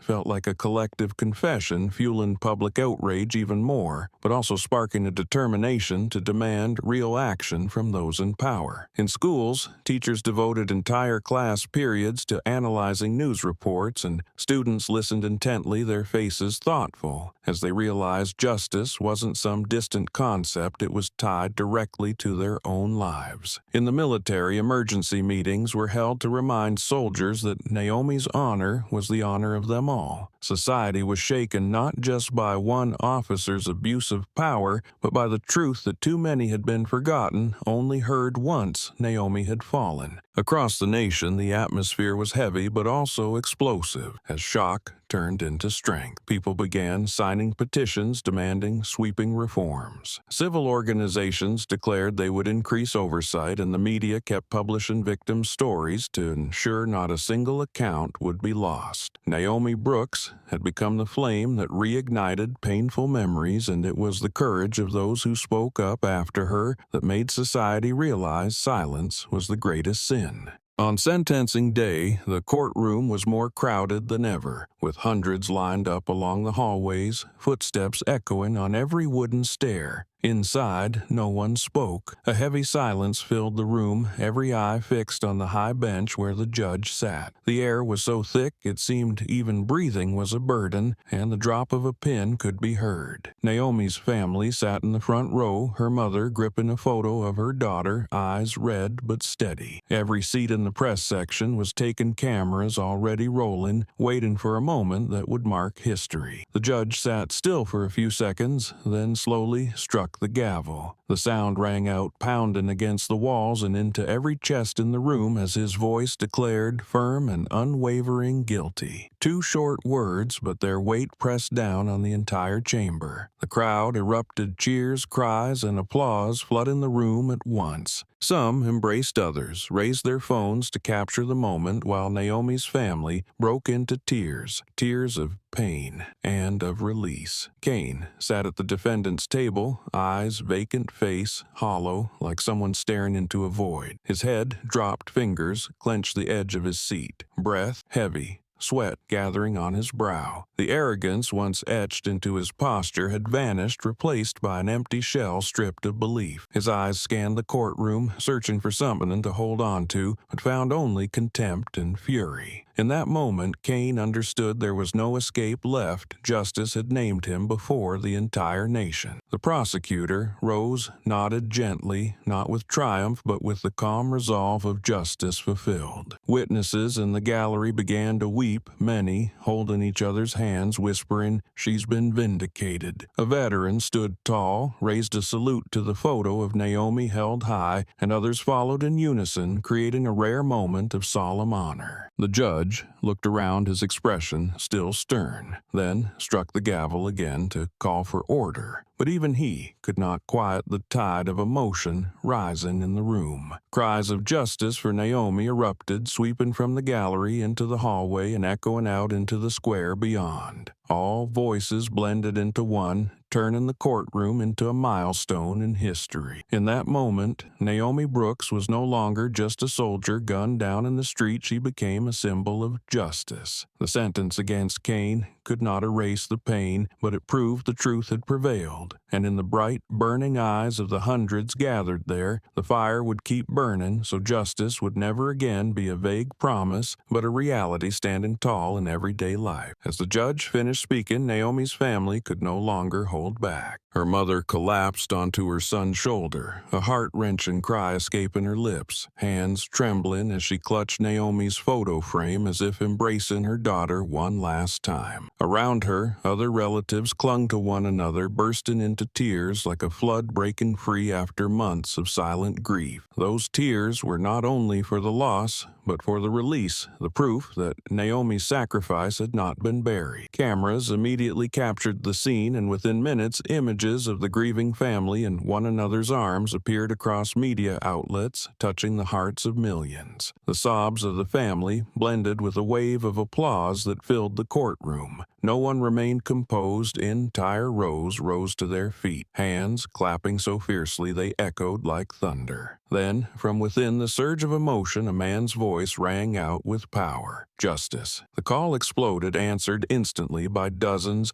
then hundreds of voices. The room shook as chants of justice. Justice surged like a storm, crashing against the walls, reverberating through the floor, spilling into the hallway. Porters lining the walls glanced at one another, eyes wide with the realization they were witnessing history. Microphones stretched high to capture every chant, every unrelenting echo. A female journalist at the front row wiped away tears as she kept pressing the record button, her lips silently repeating the chant along with the crowd. The courtroom, once a place of tension, was transformed into a plaza of justice, where the voices of the people rose louder than any wall could contain. Amid the uproar, many turned their eyes toward Naomi's family. In those tears they saw not just sorrow, but pride. Naomi had fallen, but she had left behind a legacy, the strength for millions to rise in unison and cry out the word justice with pride. An elderly veteran stood tall, saluting with tearful eyes, and others quickly followed, turning that moment into a collective tribute. The chants continued, relentless, each beat pounding like a declaration that the verdict was not just a sentence for a criminal, but a victory for justice. On every face was the relief, the release of pain long endured. And from that very moment, no one saw Naomi as just a victim. She had become an enduring symbol, the one who moved an entire society to its feet. The word justice echoed on as people exited the courtroom, leaving behind a resonance like a solemn vow etched into memory. Justice had not only been declared, it had truly been spoken by the voices of millions.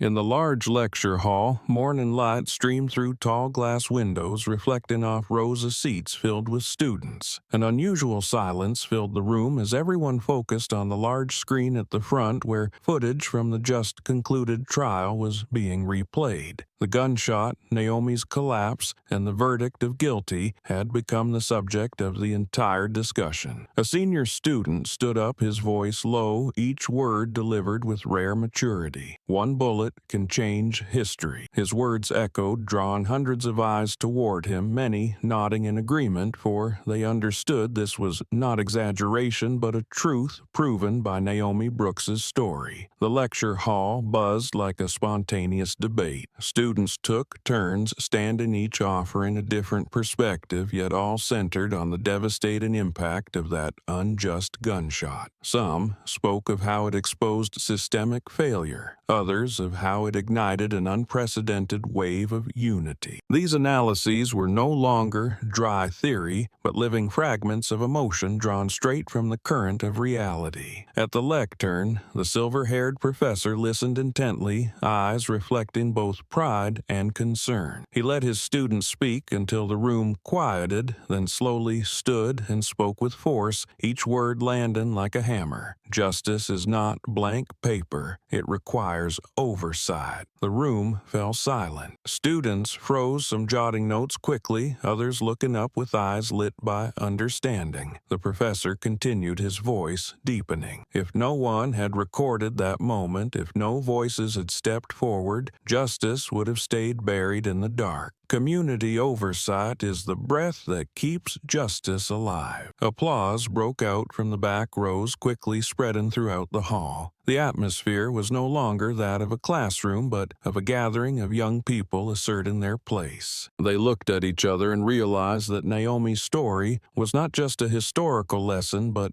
a responsibility they would carry into society. A female student spoke, her voice filled with emotion. "We can't just listen. We have to be the ones who keep the candle Naomi left burning." Her words brought another wave of applause, the genuine sound merging into a collective vow. In that moment, the university lecture hall was no longer just a place for imparting knowledge. It became a space where civic responsibility took root, where young hearts understood that justice doesn't solely lie in the hands of judges or prosecutors, but in the eyes, actions, and voices of each individual. And as the class ended, students poured into the hallways, still engaged in animated discussion with the phrase, "One bullet can change history," echoing in every step a reminder that history is not distant. It is written by the choices they make today. After the trial and the wave of intense public discourse, universities and high schools officially incorporated Naomi Brooks's story into their curriculum. The Department of Education issued a clear directive her case would become mandatory content in both civics and modern history classes. The decision sent shockwaves through the country, with many moved to tears at seeing Naomi's name printed with solemn dignity alongside long-established historical milestones. New textbooks were published, updated lesson plans rolled out, and on the covers appeared the image of a candle glowing in the dark alongside the words,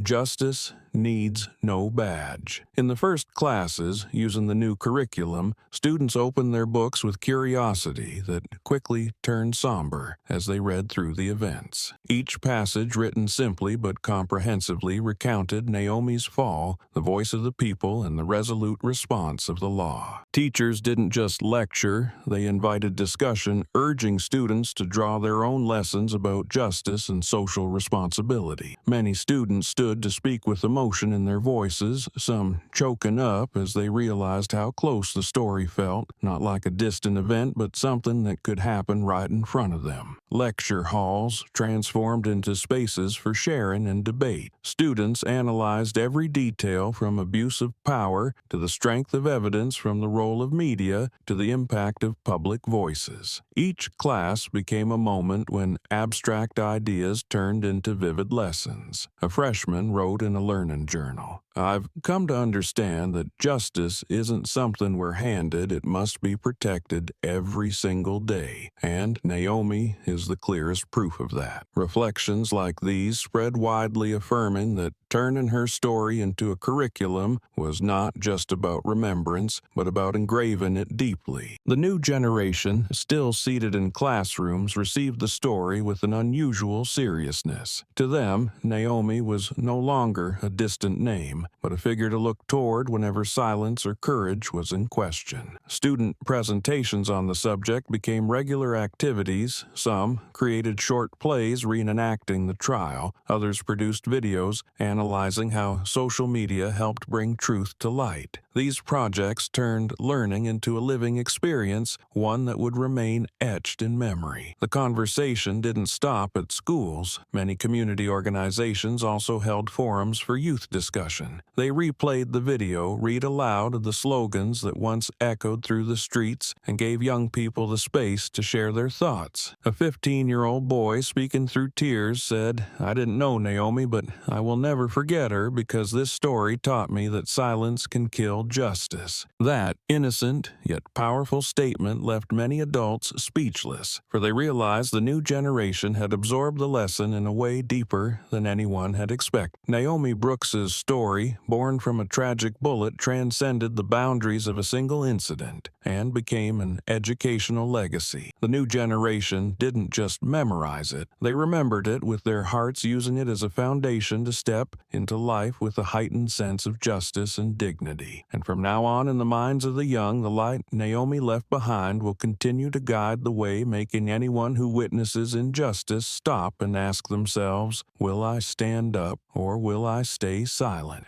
In the early morning, within the military compound, hundreds of soldiers stood in orderly lines beneath the flag fluttering in the wind. The atmosphere was unusually quiet, broken only by the wind rustling through the trees and the sound of boots striking the cement ground. In the center of the courtyard, a solemn altar had been set up to honor Naomi Brooks. A white cloth covered the table with her photograph in uniform placed at the center, her eyes bright and smile proud as if still alive. Surrounding it were wreaths, burning candles, and badges from fellow soldiers laid down in silent tribute. Senior officers stood in the front row, bowing their heads before the photo, their expressions stern but visibly moved. A commander took the microphone, his voice low. Naomi was not just a sergeant. She was someone who showed the entire nation what courage and loyalty looked like. Her death was not meaningless, because from her blood justice rose. His words silenced the ranks, who then raised their heads together to look at the altar, their eyes glowing with pride. When the moment of silence ended, young soldiers stepped forward from the formation. They raised their fists high, voices booming as they chanted in unison, "We will not let our comrades' blood be in vain." The chant echoed, bouncing off the barracks walls and reaching distant rows of buildings. The phrase was repeated over and over, rhythmic and fierce, like a battle drum shaking the entire atmosphere. Some, standing outside the formation, wept, but the voices never faltered. If anything, they grew louder, as if carving a vow into the soul. A young soldier then stepped out, placing his hand over his heart, eyes fixed on Naomi's photo, his voice trembling but firm. "We promise to live worthy of her sacrifice, to fight not only on the battlefield, but in everyday life to protect justice." His promise was met with a unified shout from the ranks, creating a roar so intense it sent chills through all who witnessed it. Inside the camp's traditional hall, Naomi's story was added to the chronicles alongside medals of fallen heroes. New recruits were brought in to tour the space, lingering long in front of her photo. A training officer explained, "This is your comrade. She didn't fall on a distant battlefield, but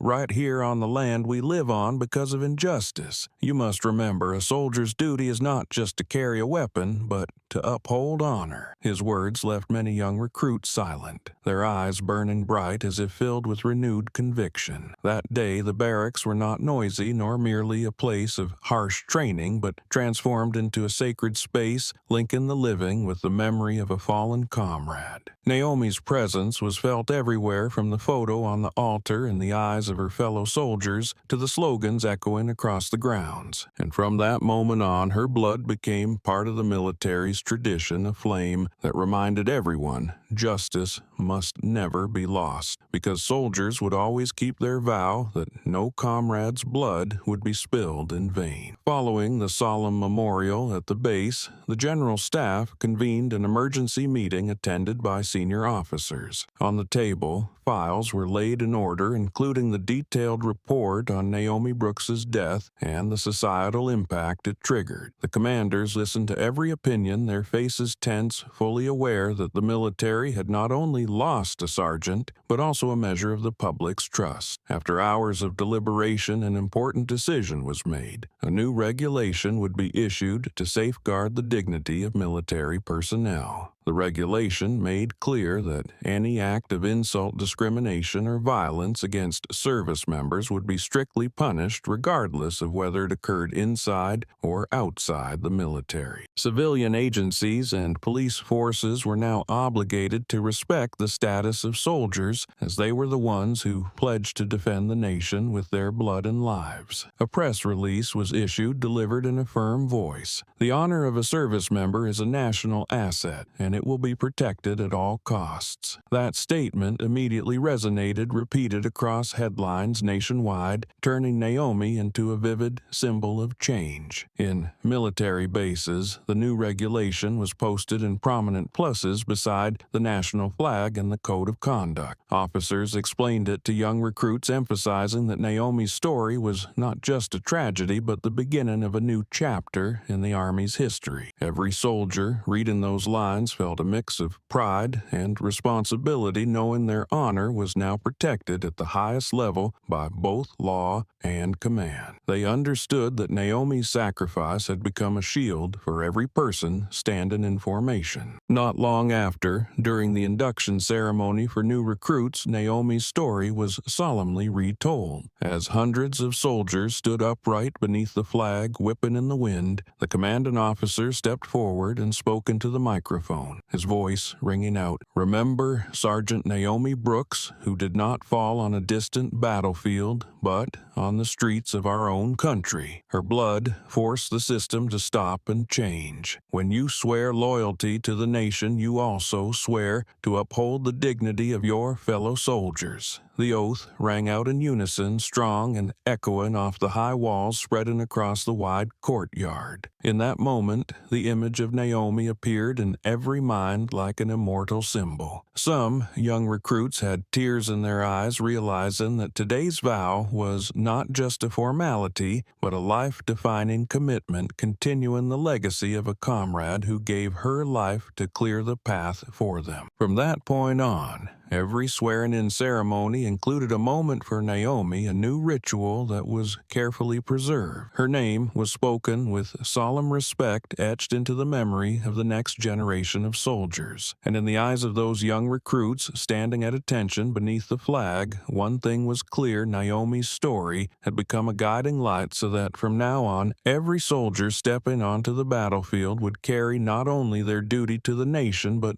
also the promise to protect each other's honor to the very end. After the military issued its new regulations, a wave of gratitude for Naomi spread powerfully across residential communities. In many cities, people came together to establish a scholarship fund in her name, dedicated to students from difficult backgrounds who showed strong determination. The launch ceremony took place modestly in a small town square where Naomi's mother was invited to speak. Choking back tears, she said her daughter once dreamed of helping underprivileged children get an education, and now that dream was continuing. Applause broke out, and many were moved to tears knowing that this scholarship was more than just a gift. It was the continuation of a legacy left behind by someone who had fallen. Local businesses quickly joined in to contribute, from small donations by family-run shops to large sponsorships from corporations. The names of donors were published in the press, but more importantly, stories about the recipients of the scholarships began to surface, highlighting the tangible impact of the fund. One student from a poor suburb said with emotion, "I never knew Naomi, but because of her, I can keep going to school." That innocent remark was widely shared and seen as proof of the lasting power of Naomi's legacy. In schools, remembrance efforts blossomed. In many classrooms, children wrote slogans on the walls, simple, childlike, but filled with meaning: justice needs no badge. Naomi lives forever in our hearts. The writing was sometimes uneven or misspelled, but it was the innocence behind it that touched the adults. Teachers didn't erase the messages. They encouraged students to make their classrooms spaces that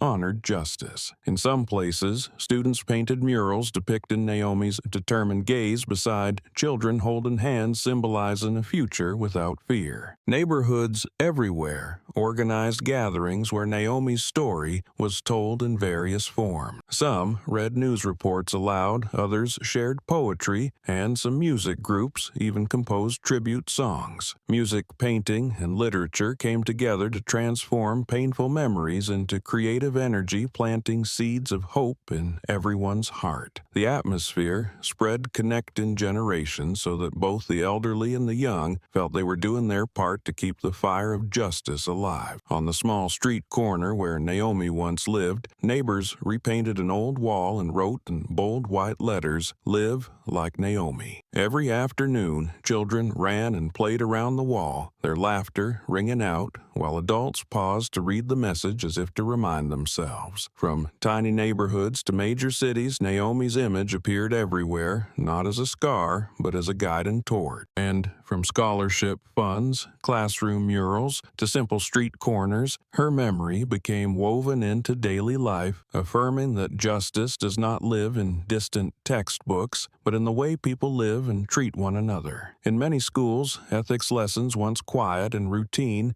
took on new meaning as teachers brought Naomi's story into the classroom. No longer just theoretical pages, teachers stood before their students and in steady voices recounted the details of the fallen sergeant. They emphasized that courage wasn't limited to the battlefield, but also lived in the choice to confront injustice in everyday life. Students listened intently, eyes wide, some leaning forward to take careful notes, others sitting still, letting each word sink in. One teacher said in class, "Naomi proved that human dignity is something no one has the right to trample, and it is our duty to defend it." That sentence was repeated many times, stirring the entire room. Those lessons were anything but dry. They were filled with emotion. Teachers encouraged students to discuss asking what they would do if they witnessed injustice. One student answered confidently, "I would speak up because silence is complicity." Another hesitated, then nodded slowly as if admitting fear, yet the determination in their eyes showed resolve. Through each discussion, Naomi's story became a mirror, forcing the younger generation to reflect and search for the right answer within themselves. Beyond the classroom, many teachers shared Naomi's story during school assemblies, treating it as part of the community's moral foundation. In remote villages where television signals barely reached, people gathered in small schoolrooms to hear teachers read the story aloud. Children sat cross-legged on mats, eyes shining, while adults stood quietly behind them as if learning alongside their kids. These simple stories spread everywhere, ensuring Naomi's memory wasn't confined to big cities, but reached all the way to the farthest rural corners. Gradually, Naomi was no longer mentioned just as a figure in a court case, but became a part of collective memory. On the walls of many classrooms, her image was hung beside historical role models with slogans,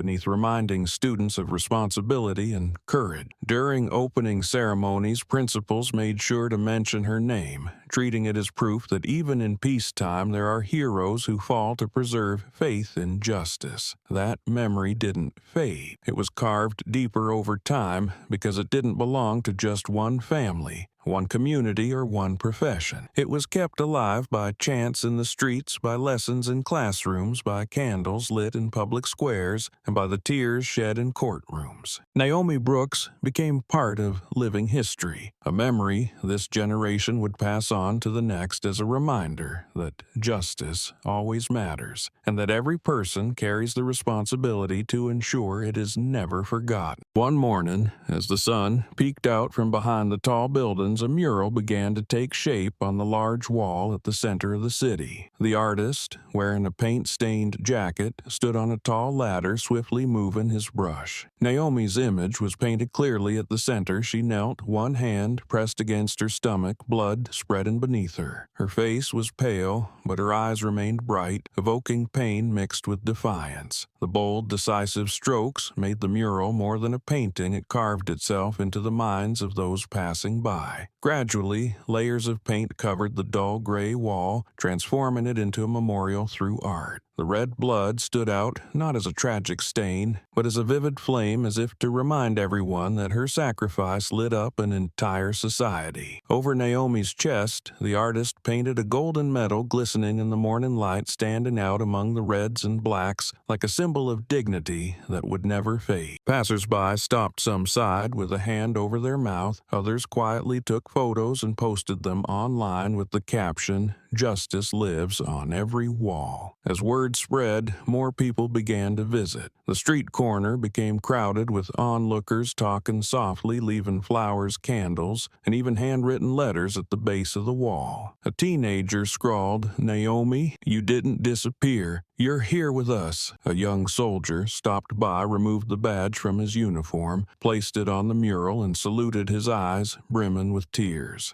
These gestures lifted the mural beyond art, turning it into a gathering place for remembrance and the yearning for justice. More artists volunteered to add their touches, painting circles of light radiating from Naomi's body, her hands raised behind her, symbolizing the people standing with her. The once cold wall now glowed with vibrant colors, at once solemn and full of hope. Children came with their parents, gazing up at the towering image, their eyes bright as if absorbing an unspoken lesson. Teachers even brought students for field trips, explaining that every brushstroke on the wall was a page of history, written in blood and courage. As night fell, the street lights cast a glow on the mural, making the medal on Naomi's chest shine like a star. People gathered beneath the wall, sitting quietly or singing songs they had written to honor her. Every voice, every flower laid down, every candle lit, made Naomi's memory more eternal. The wall was not just a piece of art, but a mirror reflecting both pain and strength, reminding everyone that justice cannot be erased. From that day on, the city wall became a destination for thousands, a place where Naomi's story continued to live in every gaze, every heartbeat. Just below the image of Naomi kneeling, the artist painted 4 bold white words, "1 minute later," stretching across the wall. The phrase stood out starkly against the dark background, forcing anyone passing by to stop. It wasn't just a slogan, but a blade cutting back to that terrifying moment when 1 minute after the fatal shot, the entire nation woke up. Each rough, decisive letter felt carved from collective grief, compelling viewers to confront the truth rather than avoid it. Every letter became a permanent timestamp, framing a historic moment that could never be erased. More and more people gathered wordlessly, drawn to the wall. Some stopped their cars mid-street, gripping the wheel, eyes locked on the words. An elderly person slowly placed a small candle mural at the base of the wall, then looked up silently, mouthing a prayer. A group of students paused, snapped photos of the mural, then sat on the curb to discuss the meaning of the phrase. One of them said, "1 minute later, everything changed." It wasn't just a shooting, it was a turning point in history. The words fell heavy, and the group fell silent, each one feeling the weight of that moment. Children came with their parents, gazing up at the words, then asking puzzled, "What does 1 minute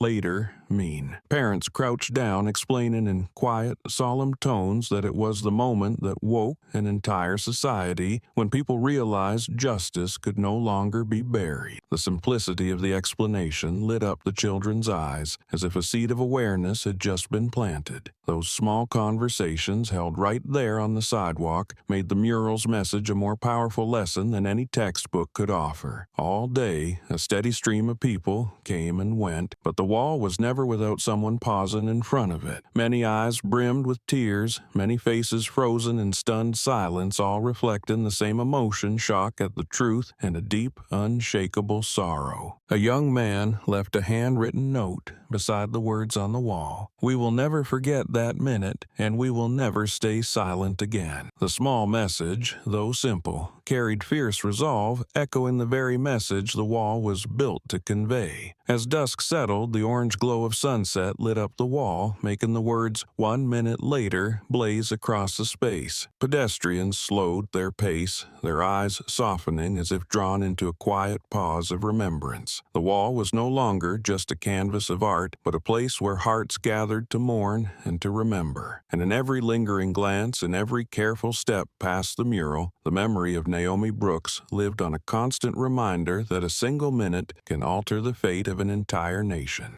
As time passed, the story of Naomi Brooks never faded. At community gatherings, her name continued to be spoken as an enduring symbol. People retold the events of that fateful morning on a quiet street the moment the gunshot rang out, and the entire nation seemed to awaken. The story spread not only through the press or archival footage, but also through the plain words of those who had witnessed it, so that each generation, upon hearing it again, felt as though they were standing in that crowd, seeing Naomi's resolute gaze in her final moment. These retellings became a kind of spiritual ritual, a space where people found connection and reaffirmed the belief that justice may be tested, but it never disappears. Children growing up in this atmosphere absorbed the lesson. They listened to teachers, parents, and even strangers repeat the story and slowly etched it into memory as part of their own identity. In school speech contests, many chose Naomi as their subject, speaking about courage and truth. One student wrote in an essay, "We cannot stay silent because silence kills justice." These simple but piercing words spread widely, prompting adults to reflect on how clearly the next generation had grasped Naomi's message. In families, Naomi's name became a reminder when parents taught their children about integrity. Many told the story with emotion, urging their kids to understand that silence in the face of injustice was the same as giving power to the oppressor. The next generation grew up believing that justice was everyone's responsibility, not the duty of a few, and that it could only survive when individuals were brave enough to defend it. They looked to Naomi as a shining example, learning from her how to preserve dignity and how to speak up even in the face of danger. The story also transcended national borders, becoming a global message. In distant places, Naomi's image appeared on posters, t-shirts, and human rights campaign materials. People spoke of 1 minute later as a powerful symbol, a reminder that truth can be hidden, but even a single minute is enough for it to erupt and change everything. Naomi's legacy was no longer confined to one community, but had become a shared memory of humanity, connecting hearts across different cultures. And so, over the years, Naomi Brooks was no longer remembered as a victim gunned down in the street, but as an unextinguished flame. People told her story to inspire new generations, remembered it to carry it forward, and society carved it deep into memory so it would never be forgotten. In prayer gatherings, in classrooms, in soldiers' oaths, in the colorful city wall Naomi lived on, she became proof that silence is never an option, that justice only exists when people stand tall and speak up. And from that moment on, for generations to come, Naomi's legacy of justice would continue to lead the way, a guiding light for those who long for a fairer world. After all the struggle and change that had taken place, society gradually came to understand one simple but profound truth. Justice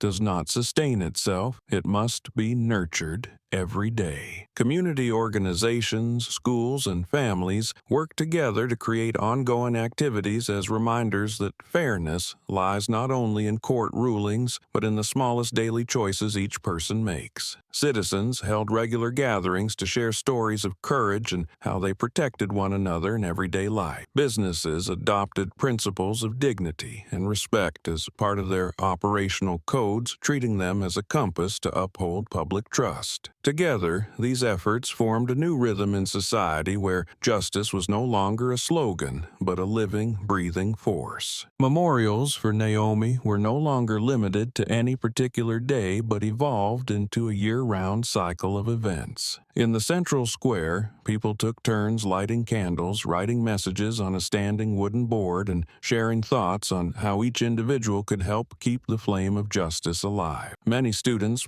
wrote poems, while young people produced videos to spread the message. All of them affirmed the same truth. Truth must be retold, courage must be honored, and justice must be nurtured through constant action so it doesn't fade into oblivion. In people's minds, the image of Naomi was no longer frozen in that painful moment of falling, but replaced by her radiant smile in the photo where she wore her uniform. That smile, gentle yet resolute, seemed to say that even when facing injustice, one can still hold on to faith. Each time her name was mentioned, it wasn't just sorrow that people felt, but also a light to follow a light that helped them stand firm when facing the truth. On the desks of many students, that photo was printed and taped to the wall, right next to the words, "Justice must be nurtured every day." Many who have experienced injustice say they draw strength from that smile. A woman spoke during a community meeting. "When I look at Naomi's smile, I know I have to keep going because giving up would mean betraying the trust she left behind." Her words made many nod because they felt the invisible strength of collective memory. Naomi had become the embodiment of unwavering faith, so that every step forward came with a guiding light beside it. And so, amid the rush of daily life, Naomi's story still echoes not through noise, but through the persistence of memory. Justice is nurtured in the smallest actions, from teaching children to speak the truth to the way adults remind one another not to compromise with wrongdoing. In all those moments, Naomi's smile shines like a beacon, lighting the path toward a more just world. The legacy she left behind is not one of sorrow, but of faith that the light of justice once lit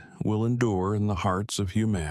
The story of Naomi Brooks began on what seemed like an ordinary morning, but became a turning point that changed an entire society. From the moment the gunshot rang out from the outrage in the crowd's eyes to the military's decisive intervention and the relentless investigation, everything seemed bound by an invisible thread called justice. Naomi fell, but her image did not end on that blood-stained sidewalk. It rose as a banner of resistance, becoming a symbol of human dignity. The truth was no longer an open question. It was proven through every video clip, every witness statement, every piece of evidence in the file, until at last the entire system was forced to bow to it. When the verdict was read, no one in the courtroom could remain composed. Naomi's family broke down in tears, the crowd erupted in a thunderous chant of justice, and even those who once doubted had to nod and admit this was a historic turning point. But the story didn't end there. It spread to lecture halls where students analyzed how a single shot shot could shift the course of society. It entered military bases where comrades built altars of remembrance and vowed to uphold the honor of the fallen. It appeared in classrooms where teachers retold it as a lesson in ethics, planting seeds of faith for the next generation. Naomi went from being a victim to a symbol alive in the collective memory. Her image was recreated on the city wall, her medal gleaming in the light next to the words, "1 minute later," that made everyone who passed by stop in silence. That slogan became a reminder: 1 minute can change the fate of a person, and it can change an entire nation. People spoke of Naomi not with pain but with pride, because through her justice was illuminated, and through her society found the strength to begin anew. From that story, many lessons have emerged. First, justice does not arrive on its own. It requires action and voice. Without the phones lifted to record, without the chants echoing in the streets, the truth might have been buried in darkness. This lesson is a reminder that even the smallest act, from capturing a moment to daring to speak a single sentence, can create the power to change the course of events. Second, justice does not belong to any one person. It is the responsibility of an entire community. The unity of the people, the intervention of the military, and the voices of witnesses came together to turn Naomi's story from a personal tragedy into a collective legacy. Another lesson is that justice must be nurtured every day. We cannot wait until tragedy strikes to act, but must build a foundation of oversight and protection through even the smallest action. For that reason, Naomi's story became curriculum, became slogans, became a new military policy, and inspired countless social movements. Justice is no longer distant. It lives in the way we act, treat each other, and protect one another. Ultimately, the legacy Naomi left behind is not a wound, but